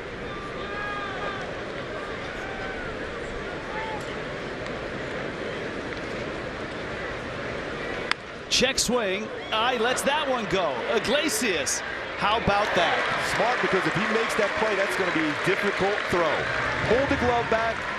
That a magic there to pick that ground ball. Good conversation there, Rick. That's fielding your position or letting the baseball go. Welcome to the nerd life. Welcome to the nerd life. It's all about the numbers on MLB Now, only on MLB Network. Welcome to the nerd life.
Get your red on, and you can experience Angels baseball according to your schedule by choosing the games you want. A 4-game flex plan. Breaking ball misses outside to David Fletcher. Halfway through, great ball game, a 1-0 ball game. The Angels have the only run. Fletcher, Ohtani, and Goslin. Pop, shallow right. Laureano is there and makes the catch. Shohei Ohtani coming to the plate. Let's look at our play sense presented by Frontier and the adjustments that Shohei Ohtani made from the first at-bat to the second at-bat. Chases a changeup at 86, down below the knees, inside part of the plate. And in the third inning, a very similar pitch. He's taking a changeup.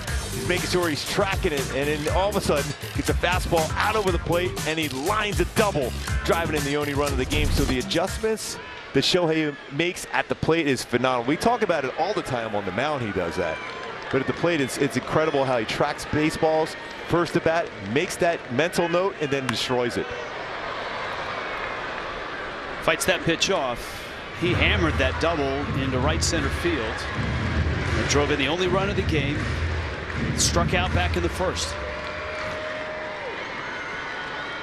A little harder fastball there from Irvin. That's 93. Irvin gets a strike, and he just gets the black of the outside corner.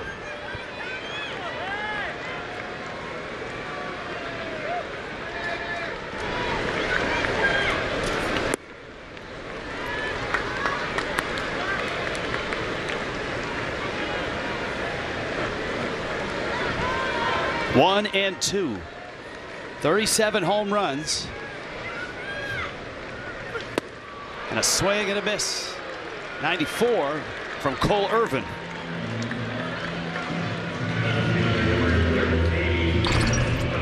But he went out upstairs with a 4-seam fastball. Just tied him up enough to get it by him. You know, we've talked about the numbers, the slugging percentage, the OPS, the home runs versus fastballs. But he's been seeing a lot more fastballs upper third or above the strike zone of late. Goslin 0 for 2. Flips this one into right. Laureano is there, and he makes the catch. Angels down in order, headed to the 6th inning at the Big A. 1-0.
T-Mobile coverage cam in and around the Big A on a sunny Saturday afternoon. We're back at you tomorrow as well, 1 o'clock, 12:30 for Angels Live.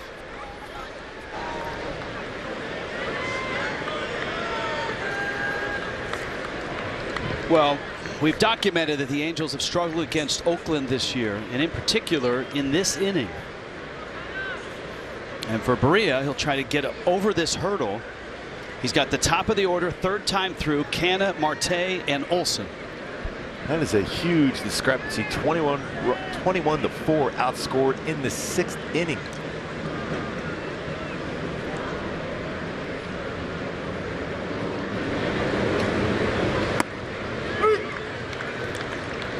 Canna hit by a pitch in the first, doubled in the third. And that double is the only hit that Barria has allowed. 3 strikeouts and a walk. Good fastball, 92 from Barria. Upper quadrant of the strike zone, 75 pitches, 49 strikes. Solid ratio for Barria. Just about 2 to 1.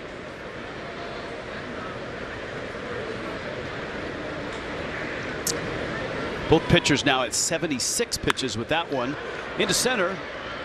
Marsh makes the catch. Staying away from barrels. That's something that Jaime Barria has done today. Yeah, getting that soft contact, and he's done a good job as far as mixing and matching his pitches, fielding his position, getting the fastball inside and up to these power hitters, but also changing speeds at eye level. Been very, very effective so far this afternoon for Barria. Continuing on that success last time out in Minnesota. Marte, Mayfield. Well, you love those quick outs. Wow, what a pitch that was. Speaking of getting on the hands. And now it's Olson with 2 outs, 2 very quick ones here in the 6th inning. Boy, both pitchers really. Cole Irvin had a quick inning too.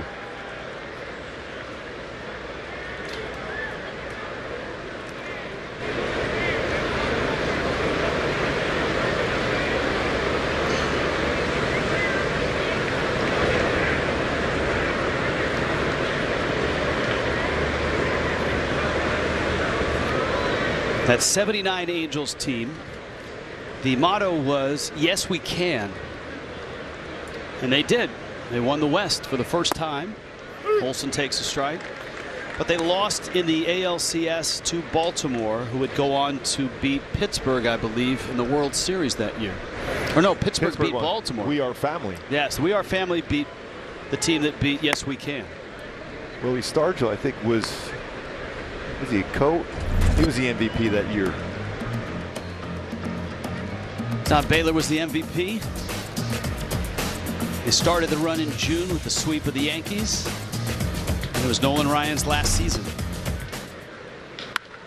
Olson gets into that, drives it, and it is off the wall, base of the wall, rolls around, picked up there by Lagares, and Olson has a double. Boy, off the bat, all I was thinking and hoping that would just sit, not get any air to it, because that was hit right on the line and towards the wall in right center. Olson 25 doubles. You mentioned that slugging and OPS with Ohtani and Olson both with big-time doubles today. Now Laureano. Got to be careful first pitch against Laureano.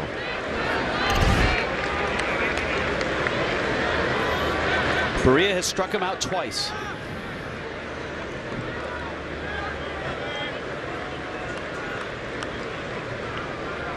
Infield playing this guy to pull. He plays a lot bigger than his size. Big arm, good power.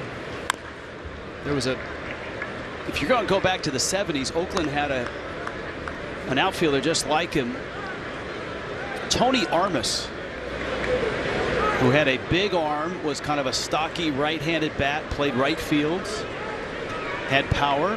He became a center fielder. Solid one here. He played here, Boston. His son ended up pitching in the big leagues, Tony Armas Jr.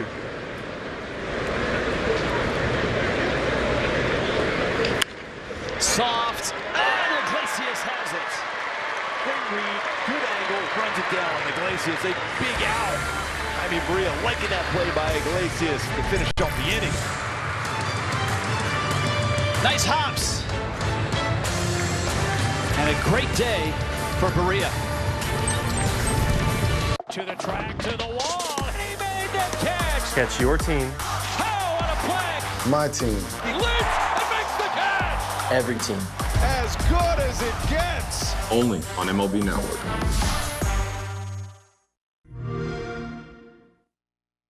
Pardon the interruption to your scheduled content. I've been asked to apologize for changing the game. Apparently, I've been breaking the unwritten rules of baseball. I'm sorry if things got too exciting, and this isn't the game that you remember. But here's the thing.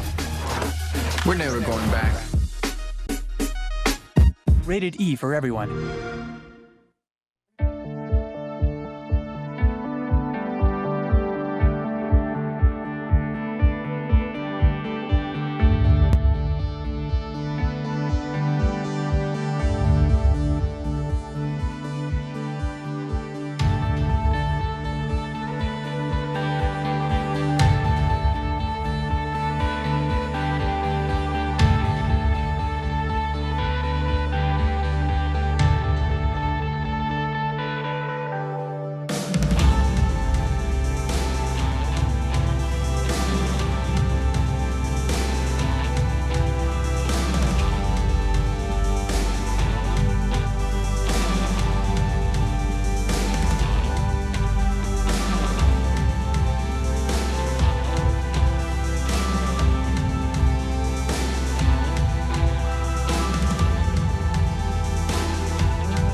Back at the big A, 1-0.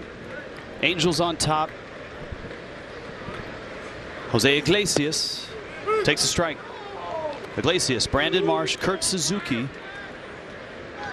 against Cole Irvin. What a duel between Irvin and Barria. Irvin, great changeup. Almost always mandatory when you make a great defensive play to finish off an inning, you lead it off. So here he is. Iglesias trying to find a way to get on base against Irvin. He's throwing the ball well against him, 0 for 2 so far. Oh, nice play in the stands.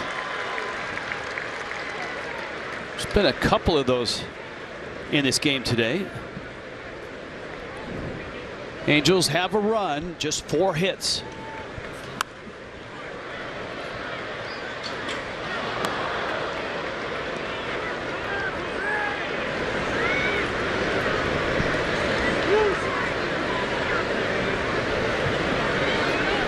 Looking for those add-on late runs here. Jaime Barria has been great. 5th strikeout for Irvin. 70s weekend. Hall & Oates. Oh, you're talking now. I know. What happened? Well, you know, you get to sing all the songs. I just get to dance around and play the guitar. I figured, you know what? Once we get to the late innings, I'm coming out of my shell. Yeah, well, I think you should at this moment. I want to hear "She's Gone" from you at some point today on a baseball hit well. I'm telling you, that would be the home run call. Anybody for the Angels hits a home run, she's gone. She's gone. Here's Marsh now. Hall & Oates from your hometown, right? Philly. Yes. And they started in the 70s, stretched into the 80s. And yesterday I drove by a billboard. They're coming to Southern California. They're still doing it. Incredibly talented. So many hits.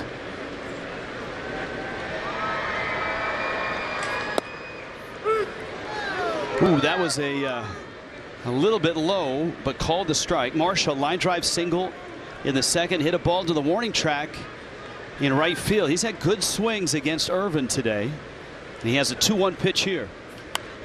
It's another good swing. Went upstairs.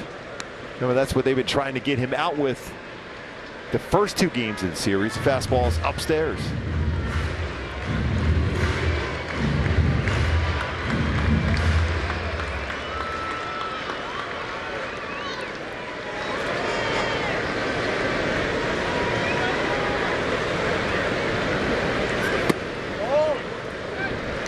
Nice take there by Brandon Marsh.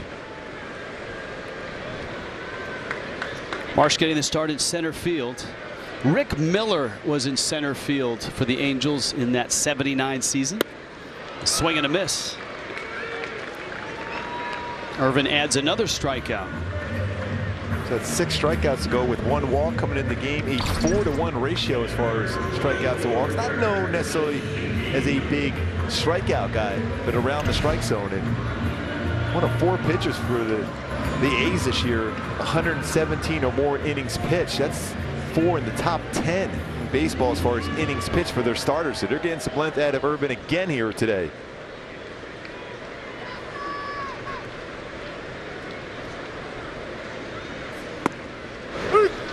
Brian Downing is the catcher you think of, certainly, right? Late 70s.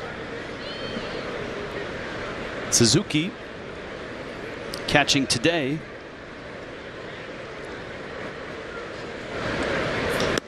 And Kurt takes outside. The outfield of that '79 championship team, Rick Miller in center, Don Baylor in left, Dan Ford in right field. They also had Joe Rudy, Jim Anderson, got a lot of at-bats in the outfield. The shortstop may surprise a few. Campy Campaneris got the most starts at short in '79. By the way, Jim Anderson always listening and checking in on social media and also texting during the game. A huge still Angel fan, watching all the time. Of course, you had the great Rod Crew at first, Bobby Grich at second, and Carney Lansford at third base.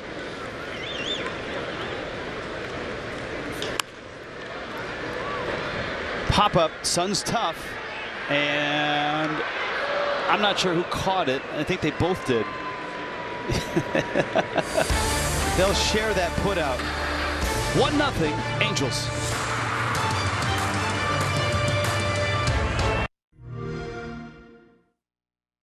Pardon the interruption to your scheduled content. I've been asked to apologize for changing the game. Apparently, I've been breaking the unwritten rules of baseball. I'm sorry if things got too exciting, and this isn't the game that you remember. But here's the thing. We're never going back. Rated E for everyone.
These two starters, 6 innings each, not a lot of hits, just the 1 run.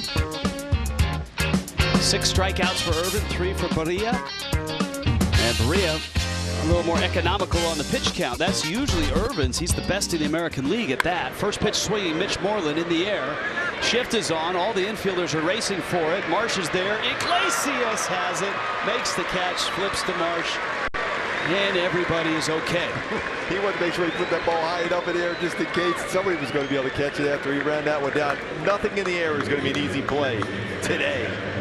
Iglesias Made the play, though. A quick out.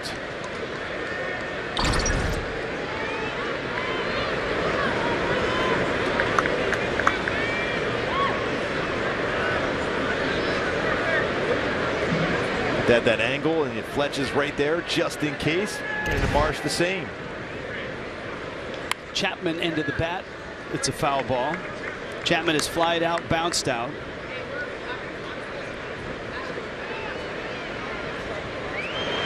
There's nothing wrong with the Angels' rotation of late. They've been outstanding. Since the All-Star break, a 3.35 ERA. That's 4th best in the American League. And their batting average against is 195. That's the best in the American League. And of course, tomorrow, their top prospects, #1 draft pick of last year, 10th overall, Reed Detmers gets the start against Oakland. That's going to be fun because he looks all grown up already. Yeah. Just like Perry said last night, pitchability. He knows exactly what he needs to do on the mound.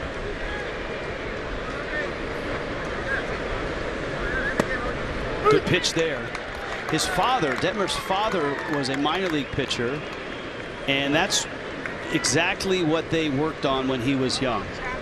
Pitch location, pitchability.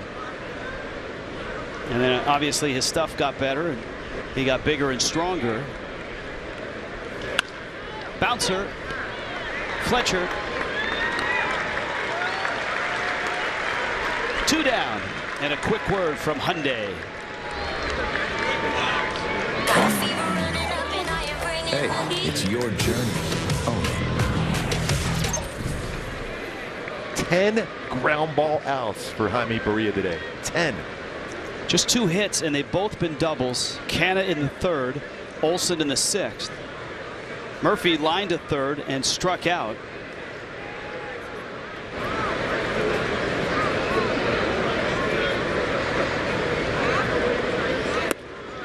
Challenged him, and Murphy got a lot of power on that, especially the first pitch.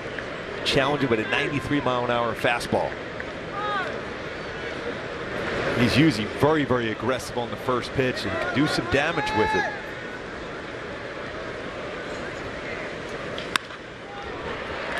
Into left, a hit. Murphy is aboard, a 2-out single.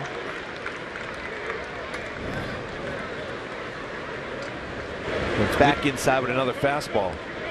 No, we touched upon Barria, and earlier in his career as a starter with the Angels, it seemed like every time he had a good start, he'd be sent back down to try to take advantage of then the disabled lists and then bring him back up a few weeks later to make another start and then go back down. He went up and down an awful lot.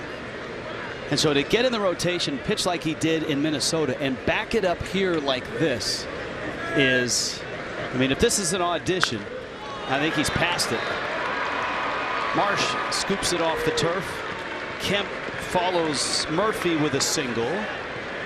I think and it's now a good time. Elvis Andrus. I'm just thinking it's a good time for Matt Weiss to go out and talk to Barria.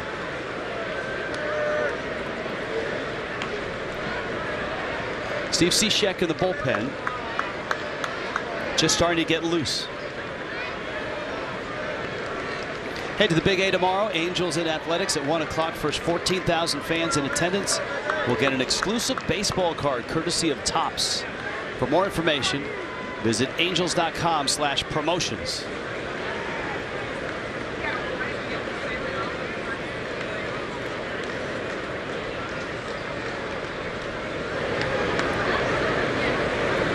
Now dealing with one of the toughest hitters, even though the batting average has gone down over the last couple of seasons, but that player that has faced the Angels a ton, Elvis Andrus.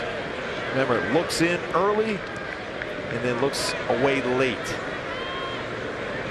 Already 808 career at-bats against the Angels with 235 hits.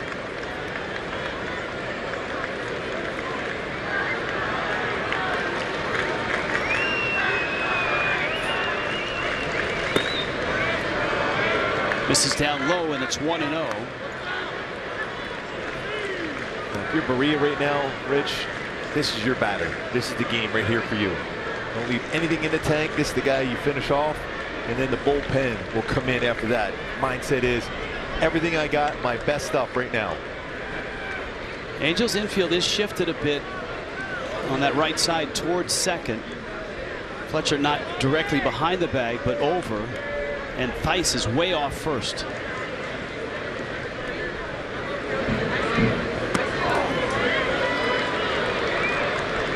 Suzuki is saying that's a foul tip. But the home plate umpire, Trip Gibson, doesn't agree. Joe Madden out on the... He's asking, can you ask the first base umpire? That's all he's doing.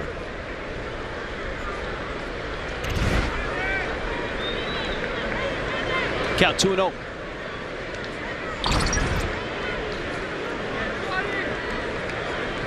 Yeah. Look. Did it? Was that the barrel of his bat that came in?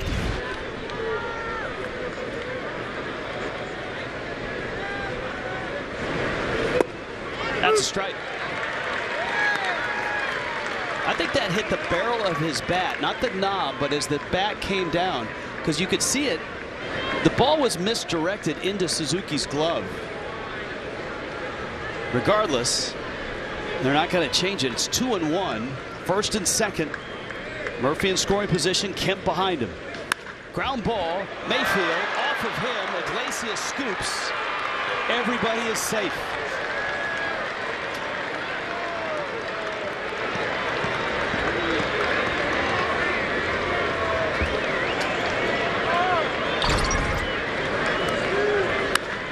Boy, right at him, and that ball just hopped up on him. He's been working a ton. Oh, there's ground balls at him in early work. That took a healthy kick to his midsection.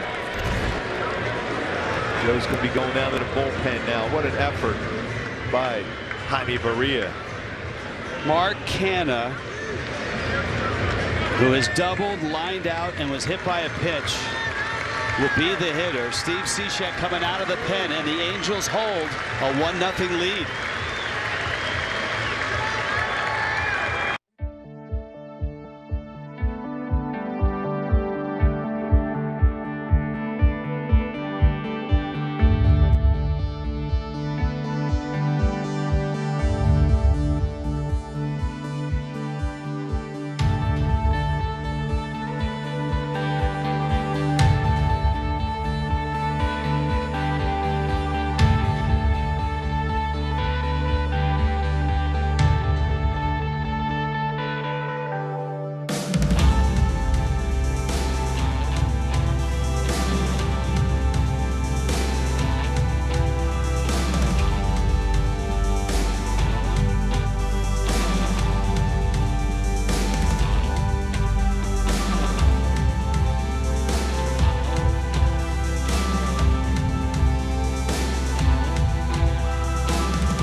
Valley Sports is brought to you by Hyundai. See your Southern California Hyundai dealer today, because the longer you look at a new Hyundai, the more there is to like.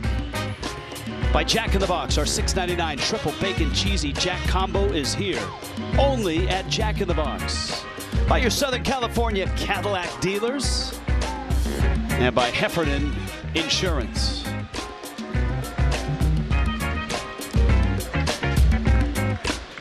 Jaime Barria has exited. The error by Mayfield has loaded the bases with 2 outs.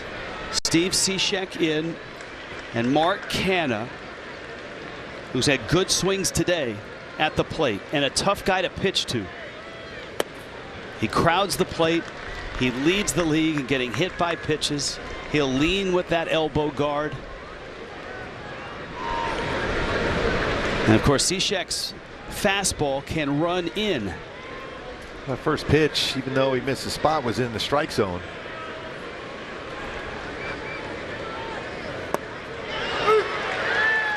That one catches the inside corner, and it's 1-1.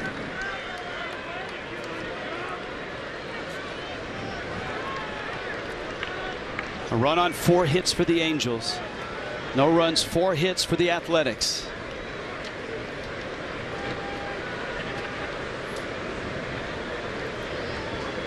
Cishek. That's out. 2-1. And a patient hitter at the plate. Yes. A patient team. Can a great strike zone recognition. Cishek for the 2-1. Got in on him, and it's 2 balls and 2 strikes.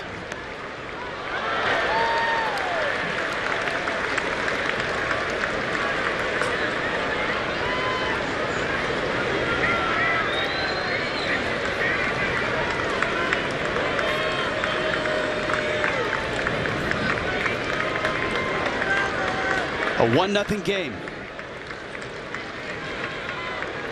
Long look in from Cishek. 2-2. Look out. Looked like he was anticipating a slider late on a fastball.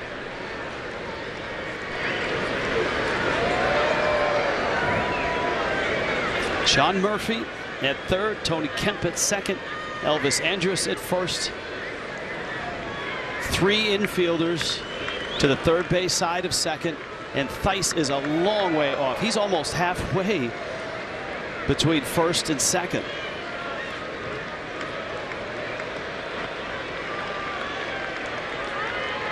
Cishek ready. 2-2 pitch.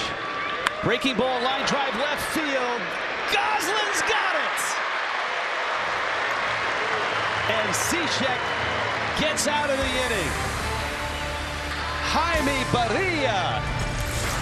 And the Angels are shutting out Oakland 1-0. Behold the Tree Dasher by Allbirds. The planet's first proper running shoe, made from natural materials like, well, trees. Mile after mile after mile, the Tree Dasher keeps your feet going while reducing your carbon footprint. Break a sweat, not the planet. Allbirds. Nerds. Have new money goals this year? NerdWallet can help make them happen. Like getting auto insurance to match your new 0-mile commute? We have tools for that. Want to refinance your mortgage and put those savings into the college fund? We have tips for that too. Or get a low-interest credit card for your long-awaited honeymoon? We can help you find the one. Credit card, that is. Discover and compare the smartest credit cards, mortgage lenders, and more on NerdWallet. For all your money questions, turn to the nerds.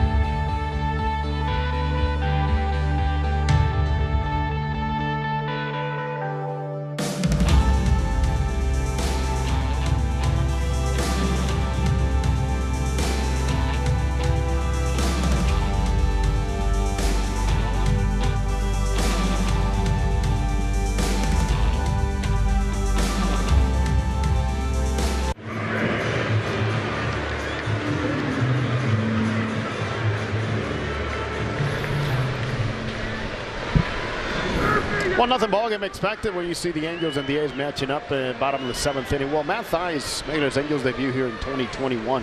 Talk about versatility, Rich, and the way he was able to really change around his spray chart is what he was telling me about. As the Gars bunts foul here, but Rich, think about this. He goes, hey, Jose, I'll tell you one thing. My spray chart today in AAA looks way different than 2 years ago, all because he went back to some of the college basics, spraying the ball around. And then, Gooby, for you, the catching, 30 games as a catcher this year in AAA adds more value to a kid like Matt Theis. And also, as a former catcher he was, at playing the field and get back behind the plate, it allows you to think along what a catcher's going to do, so it gives you a better chance at a good approach at the plate. I think swinging the bat too. Well, it's just nice to have someone that Joe Maddon can turn to from that side of the plate who's versatile, who can play first, catch. Lagares, line drive. That's his power alley right there. That's his sweet spot. That's a really, really good swing from Juan Lagares. Good start after Cishak was able to get through that inning, put up a 0. Momentum on the Angels side. Time to manufacture a run. Well, Oakland chased Barria. Irvin continues into the 7th as well. But Oakland's bullpen is busy. Well, Cole Irvin this year against the Angels is going 6 innings, 5 2/3, and 7 innings. Back out in the 7th inning. It's a team he worked for, but a team he loved watching as a kid. He's throwing the ball very well against the Angels. The well-traveled and highly decorated Yusmeiro Petit in the bullpen. Long-time middleman who's had a great career. He had some good years with the Angels.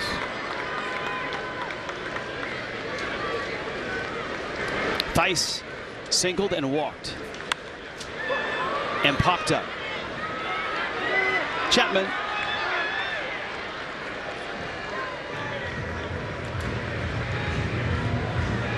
One out. Here comes Mayfield.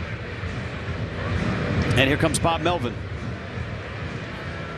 And so both these starters who pitched so well, local kid Cole Irvin from Servite High School on his way out, and Jaime Barria, who followed up that terrific outing in Minnesota. 1-0 Angels. A lot can happen with a simple tell your story. Get people excited. To get connected, to share, and sell anywhere, and start making a different future. Start different at GoDaddy.com. Nerds! Have new money goals? NerdWallet can help you find the credit card to make them happen. Want to earn enough points for a weekend of fancy camping? We have options for that. Maybe have a better credit card than your older sister. We have comparison tools for that. Or find a card that lets you donate your cash back to food banks. We have tips for that too. From low rates to the best rewards, easily discover and compare the smartest credit cards. For all your money questions, turn to the nerds.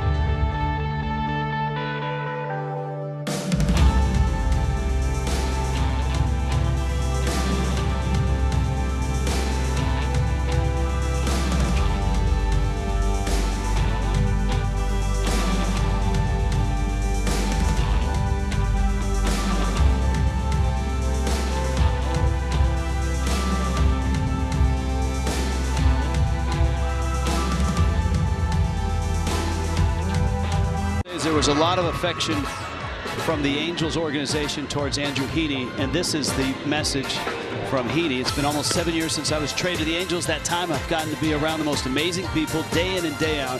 Enjoyed the best days of my life on a baseball field and the worst of my life off of it. I've grown so much as a person. Can't believe it's time to move on. Thank you to all my teammates, staff, everyone in between. I'm forever grateful for all of our friendships. Thank you to the Angels fans who stuck by me through the good and the bad. Thank you, Anaheim. Thank you from the bottom of my heart. See y'all in a month.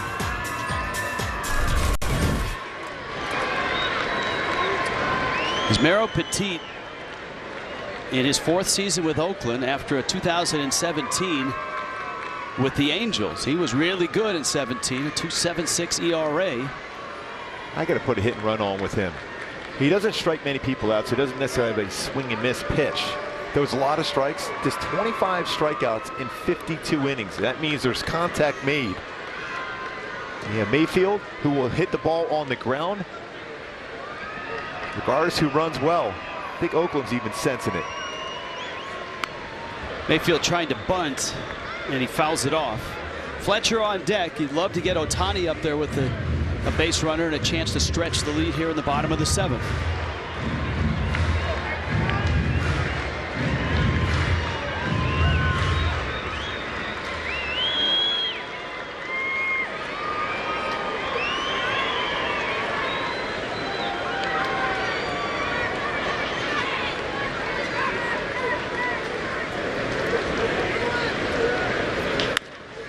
Over the middle, sliding stop, and a turn by Andrus.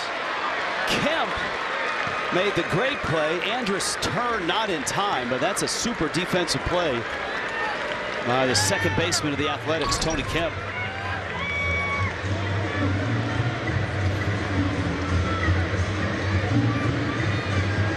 They're looking just to make sure he was on the base. It looked like he was able to kick out the bag going by it. Angels are looking at, but I don't think they're going to challenge. Yeah, that's close. Right on there. Yeah. Poor Irvin liking that defense play behind him on that one.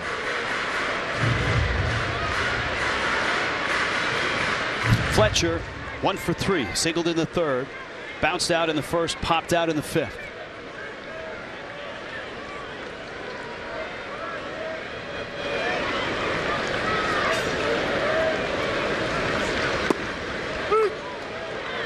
That's one of those pitches where Fletch could hit one to left center field because there's a lot of room in left center.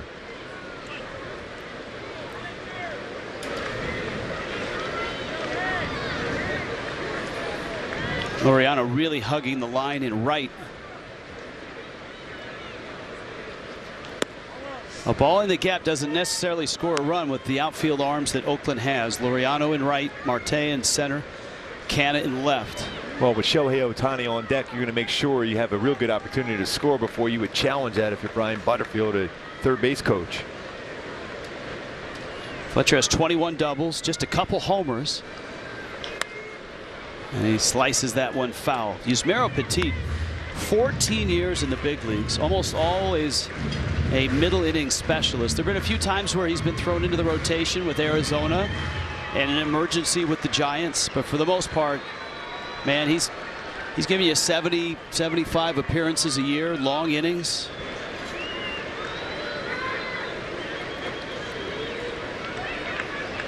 This is his 51st appearance this year. On the mound, Petit has allowed 2 stolen bases in 3 attempts.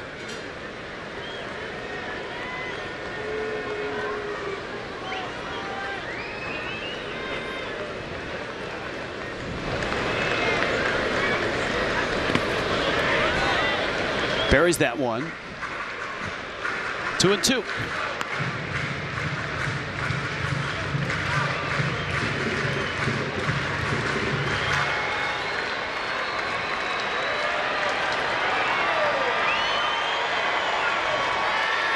On the 2-2 count against right-handed batters, Petit has thrown a curveball 51% of the time.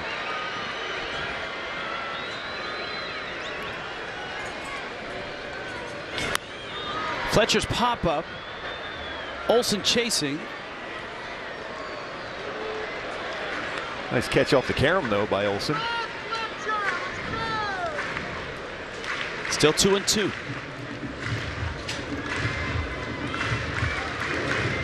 Oakland left the bases loaded in the top of the inning. Phil Gosselin, a nice running catch on the line drive from Canna.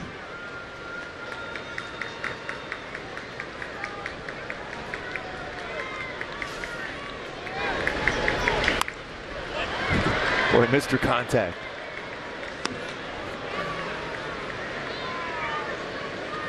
Two balls, two strikes. Again.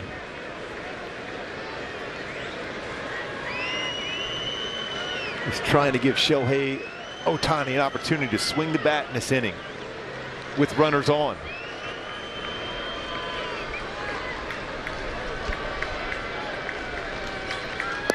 Got him, struck him out. Petit strikes out Fletcher. Still 1-0 Angels.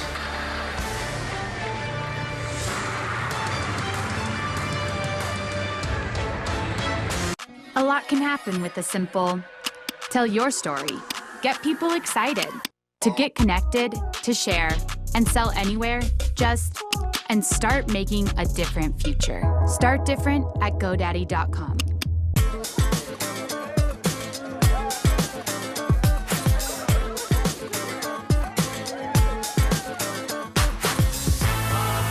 Everywhere you go, everything you do, you can always take the game with you. And you can bring your friends.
Allstate good hands.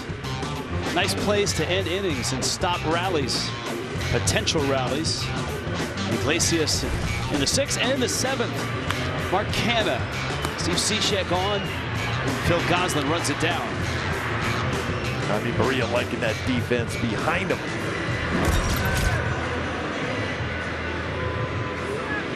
Jose Quijada had a scoreless inning last night. Just 12 pitches, punched out 2. And Starling Marte on an 0-for-2 day. Matt Olson, Ramon Laureano. You've got the big bats in the Oakland lineup. Usually a time where you'll see Tony Watson come in this game. Now a member of the San Francisco Giants who's in a battle up there in San Francisco against the Astros at 6 apiece.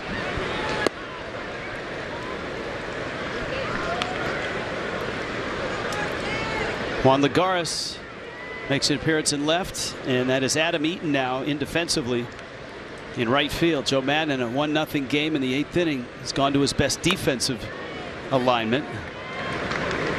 Move Gosselin over to first to keep his bat in there. He'll be coming up second next inning.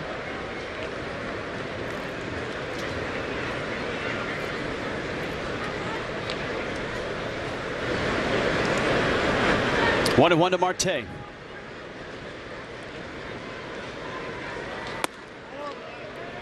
Just a bit high.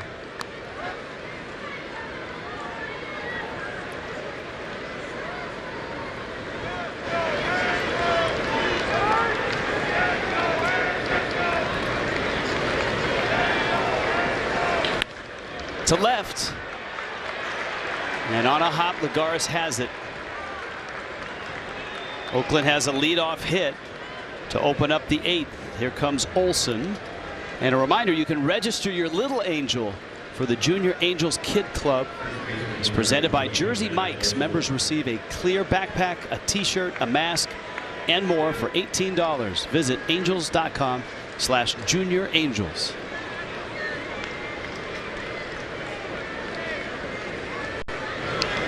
Olsen doubled his last time up. 6 2/3 for Barria.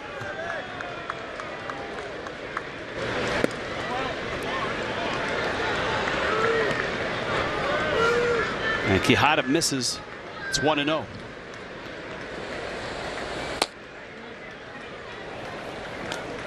Barria gave up just the 4 hits. Walked only 1, struck out 3. After with a 94-mile-an-hour fastball, Olsen a little late. Quijada has a good fastball. He can get up there 97, 92, 97 range.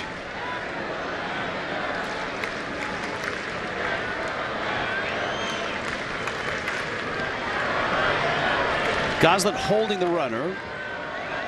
Marte second in the major leagues in stolen bases. Whit Merrifield with 27, the leader.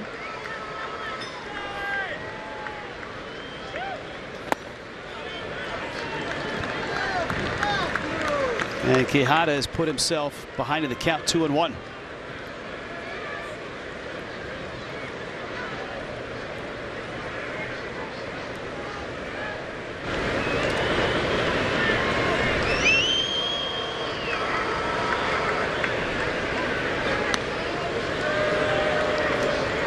He ran a couple stolen bases in 2 attempts. No pickoffs yet for Quijada.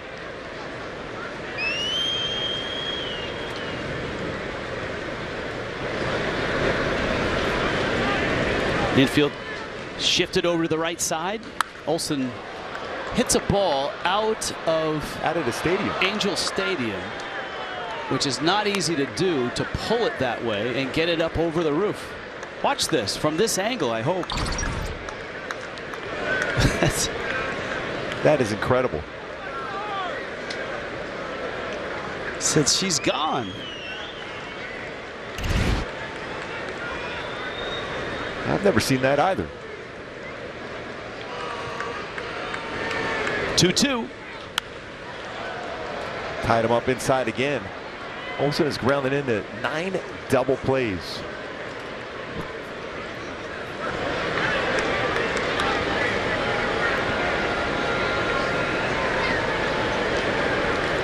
If he does hit a ball to the right side for a double play, it's going to be Mayfield who has to turn it.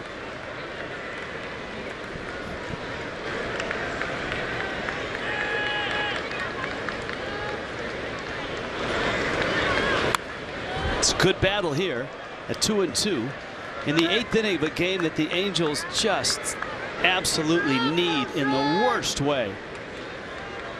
You said the appearance that Olsen was trying to hit the ball to the left side there. With 2 strikes on him, Phil feels he's quick enough on the inside part of the plate. Away, he's going to try to go that way.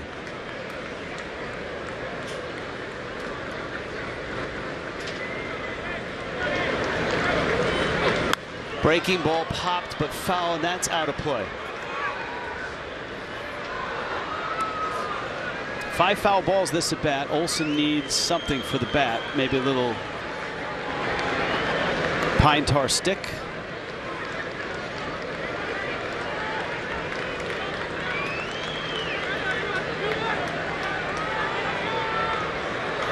Back to work, 2-2. Oakland has won 7 straight at the Angels' expense. Also, ground ball. Mayfield comes over, the flip, and they got the double play. Yeah, long at bat, but he kept going after him. Quijada, he got the ground ball he needed. Iglesias, it was right at him. The old routine 6-5-3 double play. You don't see that very often, do you?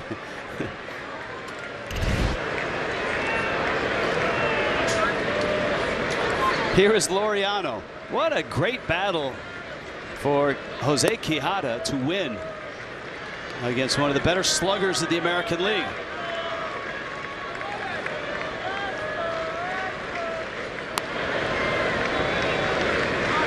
They hit that ball hard, but the defense set up perfectly to get a double play.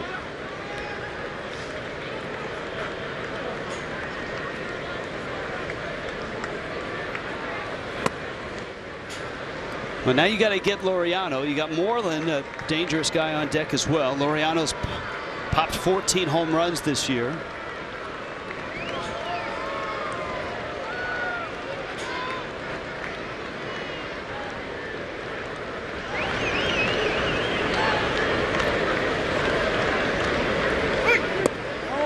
Raisel Iglesias is ready if this inning goes any further, and certainly he'll be around if it's a tight one like this in the ninth. Iglesias with good numbers against lefties. You got Mitch Moreland on deck, even though it'll be lefty-lefty here with Quijada. But that neutralizer with his changeup is huge against left-handed batters. I would think Joe Madden may think that route if somehow Laureano gets on. To left and hit well. Lagares looking off the wall. Goodness. Laureano with a double. So close. And a huge exhale from the Angels. That one stays in the yard. Boy, so many big at-bats against the Angels this year for Ramon Laureano, and he just missed this one. This cut right in the middle of the plate. He thought he got it. Lagares thought he got it, but the wall said no.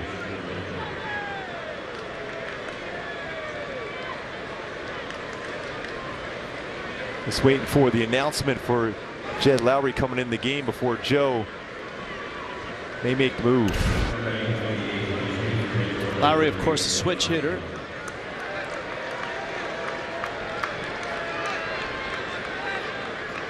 Joe Madden checks to see that he's been announced. He has.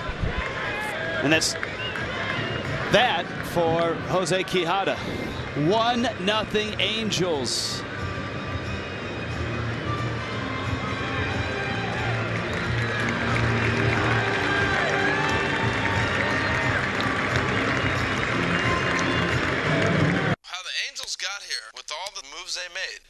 Meet Justin Upton. He's watching MLB Network. Again, the lineup got deeper. Because that's what baseball fans do. They're deep. They're deep. For 25 years, nice throw. Major League Baseball and the Boys and Girls Clubs of America That's beautiful. have teamed up to guide kids through the first tries. It's all good, Aaron. The curveballs. There you go.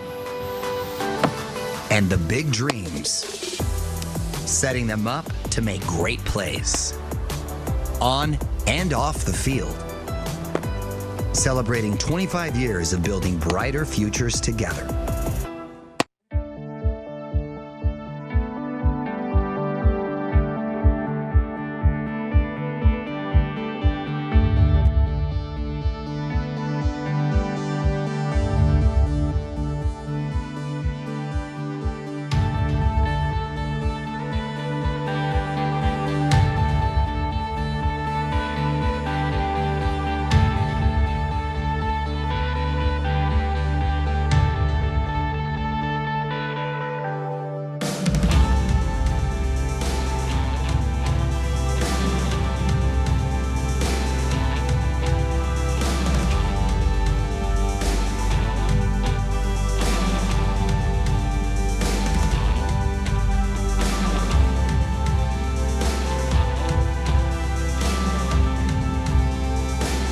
From going out here at the Big A, if this were Oakland, that's in the drum section.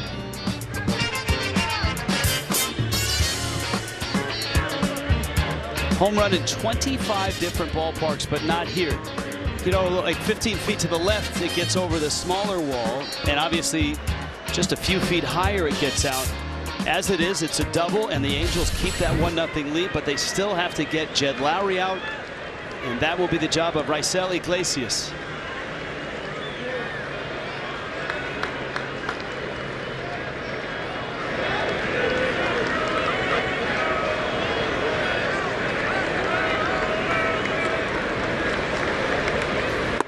Fastball misses away.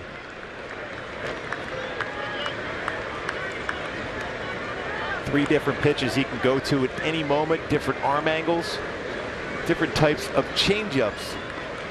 2 for Iglesias. Laureano's at second. Tying run. Liner, center, Marsh, there. Got it!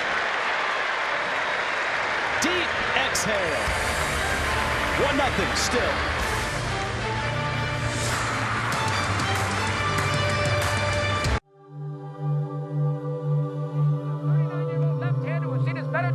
Against a team that's got a bunch of right-handers. Relax and watch High Heat with Christopher Russo, only on MLB Network. Cliff, how do you know how much bling to wear before each game? What bling you wear during the game is a very important decision. You want to wear enough so you look good, but not too much where it slows you down on the base pass. Some diamonds are always nice, but on a sunny day, the reflection can get in your eye and make you miss a play. Thanks, Cliff. Very informative. The analyst of MLB Tonight, answering baseball's toughest questions, only on MLB Network.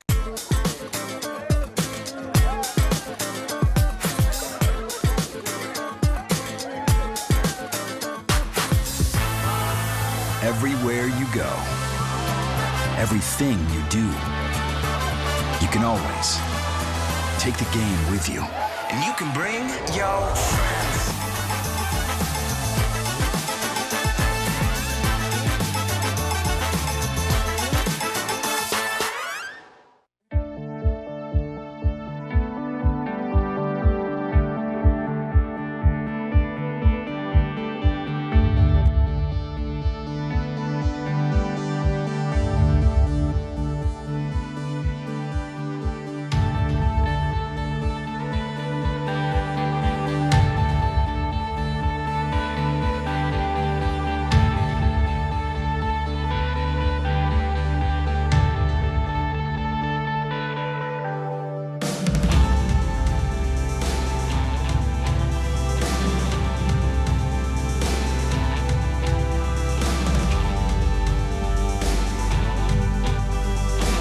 Play presented by Arco in a 1-0 game. This is the one. 23rd double of the season for Shohei Ohtani. This was in the third. It scored Matt Theis. Angels had second and third and one out. Couldn't get the run home. Right now, though, the pitching staff, 6 2/3 of Jaime Barria, Steve Cishek and Jose Quijada, and some really nice defense has kept that 1-0 lead intact. Here is Ohtani. Goslin and Iglesias coming up. 64 extra base hits this year. Schaefer will throw a fastball 91-95, slider change. There's a lot of first pitch fastballs to lefties. See if Shohei can get one. MVP chance.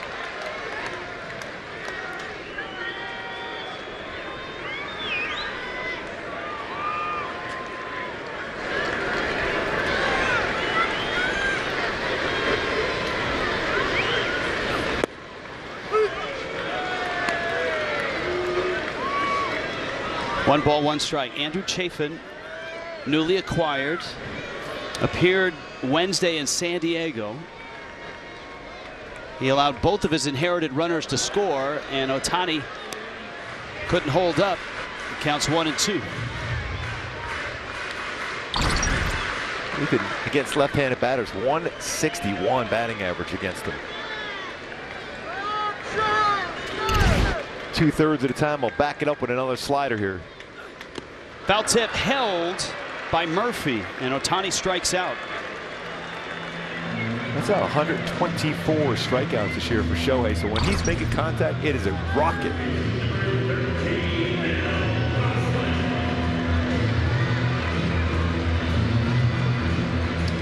Dan was looking for some contact there from Shohei, but Chafin said otherwise.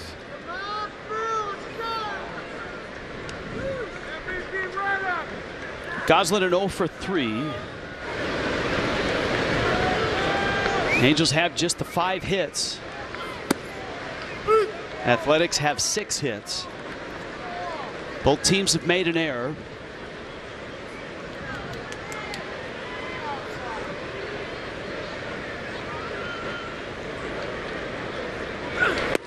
Chafin adds depth to an already good bullpen.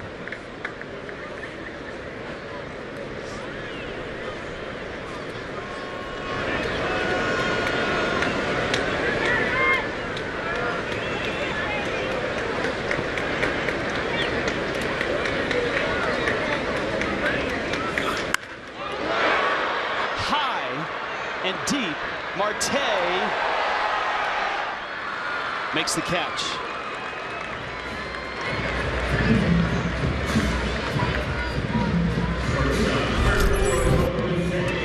Andrew Chafin, all right, Athletics fans, got a challenge for you all. I'm trying to find a boat to live on while I'm in Oakland. Something I can also take out fishing. Free ticket, case of beer to anyone that can help me line something up. Very nice of him. I wonder if he lived in a boat on the lake in Chicago.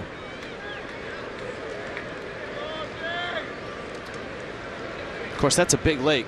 That's a really big lake.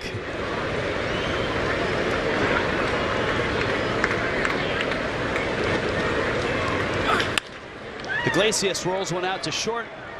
Andrus to first. Angels 1-2-3 in the eighth. 1-0 going to the ninth. Angels lead it.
Going back to today's Hyundai key for the game today with Iglesias trying to close it out. She's gone.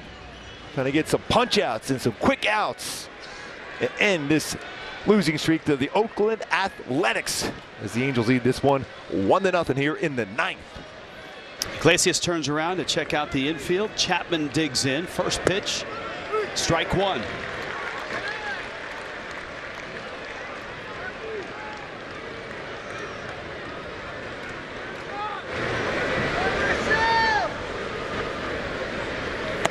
Strike two. Iglesias came in, got the last out of the eighth.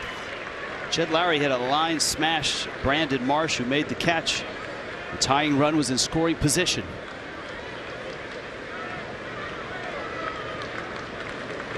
Six, seven, eight in the order. Whoa.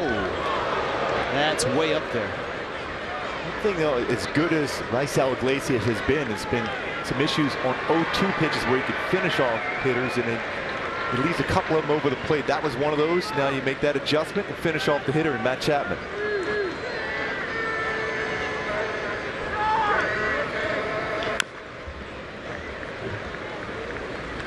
when you come to the big game. We hope you're here tomorrow. Finish of 70s weekend, 1 o'clock game. MLB Ballpark app will complete the trip. You can buy and manage game tickets, redeem offers, access exclusive content, and much more. Download the MLB Ballpark app today.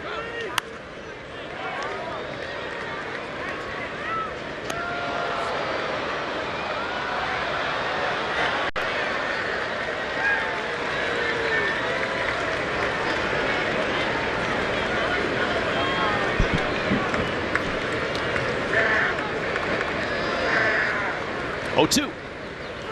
And it's out. Keep thinking he's going to try to elevate a fastball above the strike zone.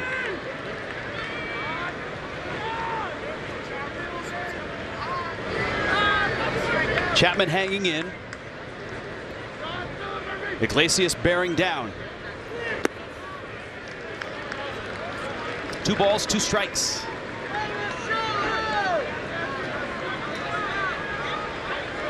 This is just an enormous 3 outs for the Angels.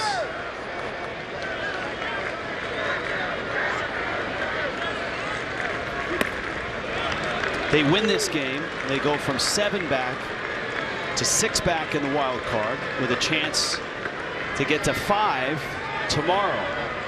Oakland comes back and the Angels could find themselves 8 games out of that second wild card spot. 3-2, got him! Swing and a miss. He go.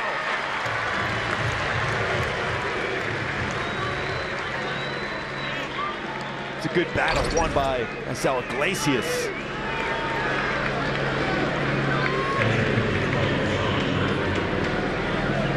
This is the perfect spot. Right on the outside part of the plate.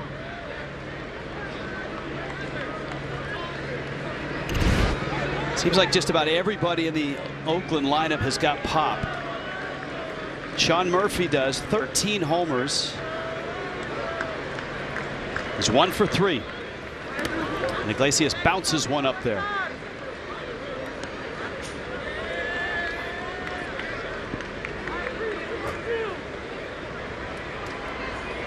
Iglesias had that run where he was really used, felt like almost every day, but didn't pitch in that first or the second game against Oakland. Fly ball left field down the line, curling, foul. Got that off the end of the bat.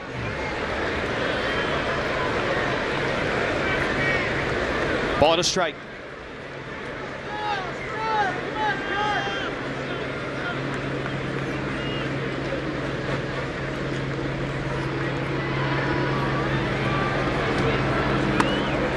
And one runs in. It's a changeup, a little bit of running action. He'll throw 2 different types. One will have running action, one that will sink depending how hard he throws it. It's gone 2-1 to the Oakland catcher. Tony Kemp is on deck. In the air right field. Remember, that's Eaton out there. Glare in his eyes, makes the catch and crosses himself. Thank you, Lord. It's not been a fun day for the outfielders. Or anything hit for pop up in the infield too. It's like, okay, I'm hoping my glove's somewhere near where that baseball path is going to take it.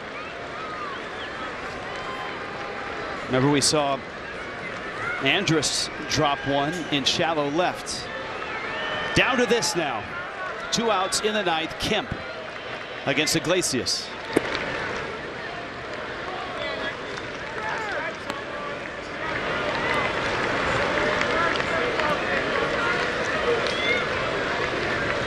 Mayfield has shortened up at 3rd. Kemp fouls it back. That got in the stands quickly. We've seen it today. One of the things that Oakland does well is chew up at bats, fight pitches off, make pitchers work. 1-1. A strike away is Iglesias.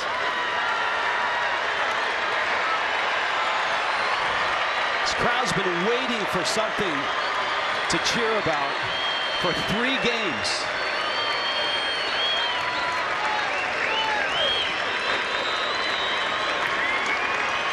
1-2 to Tony Kemp.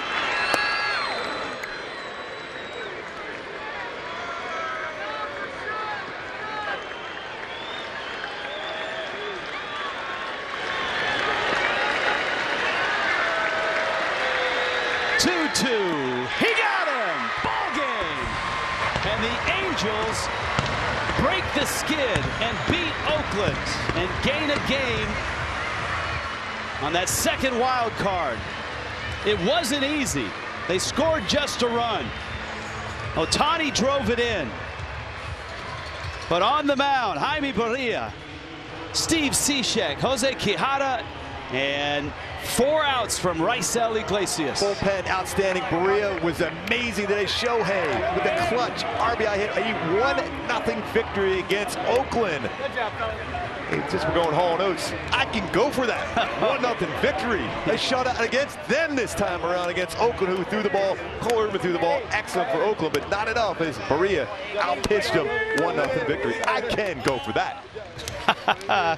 All right, Jaime Barria is our player of the game, our Toyota player of the game, and he was just terrific. And this follows up those 7 marvelous innings against Minnesota. And you're pitching in a game where you have no room for error at all. And Barria was outstanding with all his pitches today.